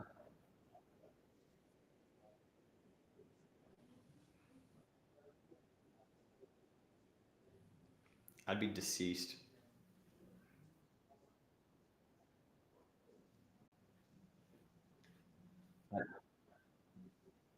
Bro, I would be throwing up. I cannot handle my shit anymore.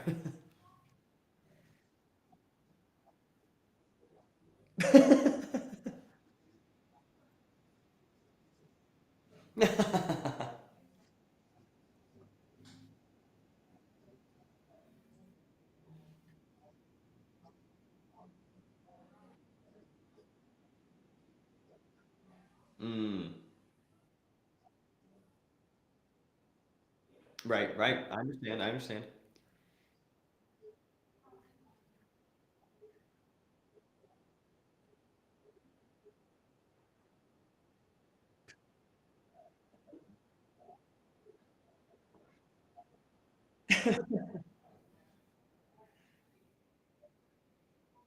Hey.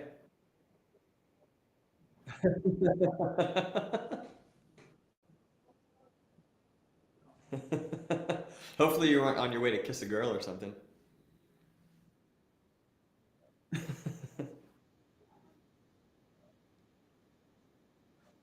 Right, right. Yeah, for sure, man. Hey, I actually have this cool photo. Let me see if I can find it.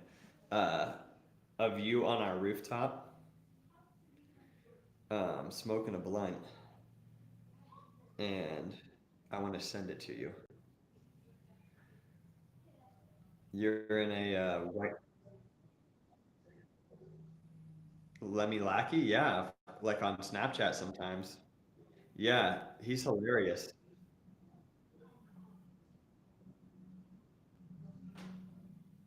I think isn't he like working on wasn't he working on Air Force One or something, like designing a new Air Force One or something?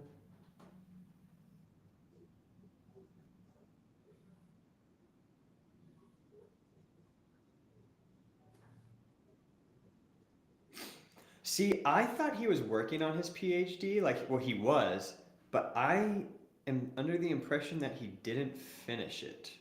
I could be wrong though.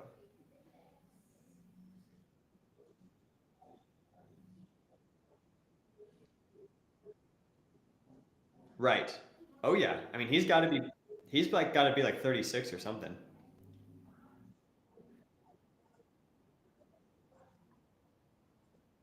Right. Oh yeah. Eli used to make fun of him for being old all the time.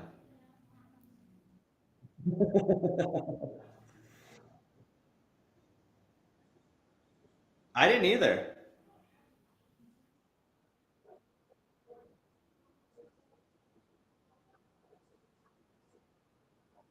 Right, right. What is happening? I just think he couldn't stay away from the undergrad girls. No, not much. I can actually only think of one time um, that I know he went to Smash Town, but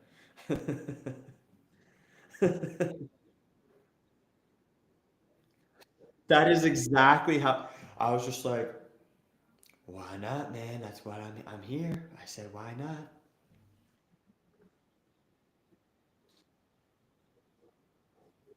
That's right. That yeah, why wouldn't you? I would have been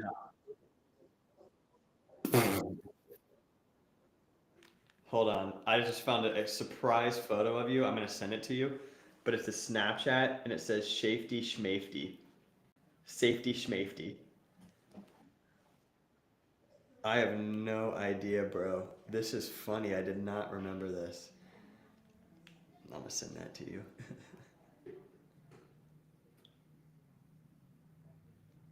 Why do I have this saved? That's so random.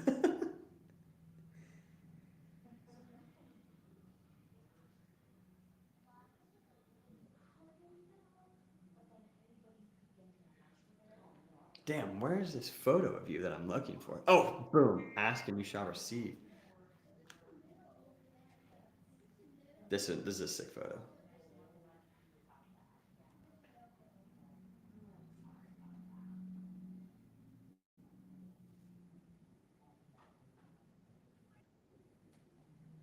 Boom, there it is. Did you get the second one I sent?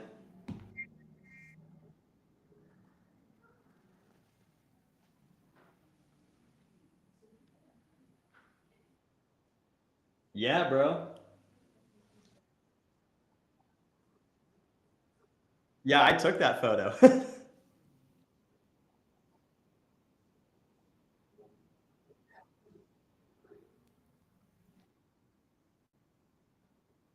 Oh.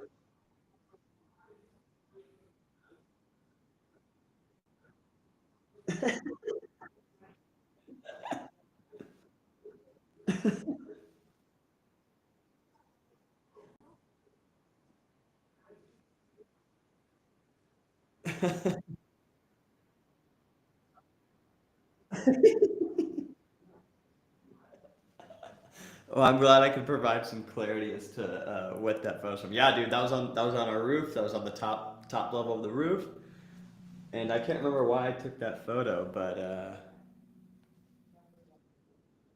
you might have. I don't know. Yeah, the lights behind you look sick, but yeah, I mean, I can see the one house that's definitely a Mill Street house, and then I can see our neighbor's window. Hey, my pleasure, my pleasure. Bro, you look faded.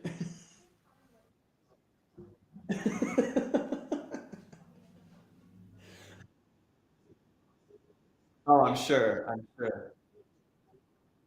That was probably unsafe. Yeah, it was probably something ignorant that I was like, "Look how safe we're being," and you're like, "It's right." It was probably the exact wrong person I should have been sending it to because you're just gonna encourage whatever I was doing. So,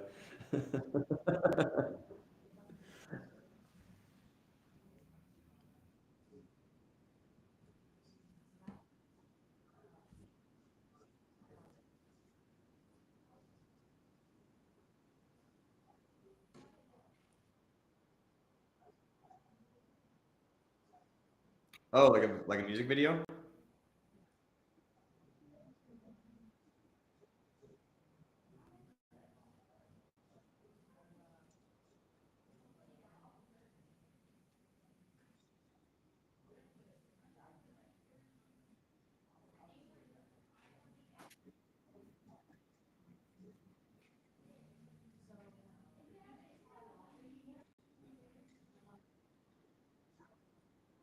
Oh, okay.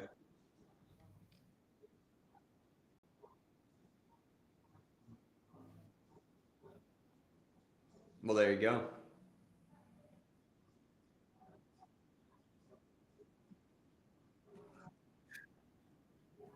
Sure.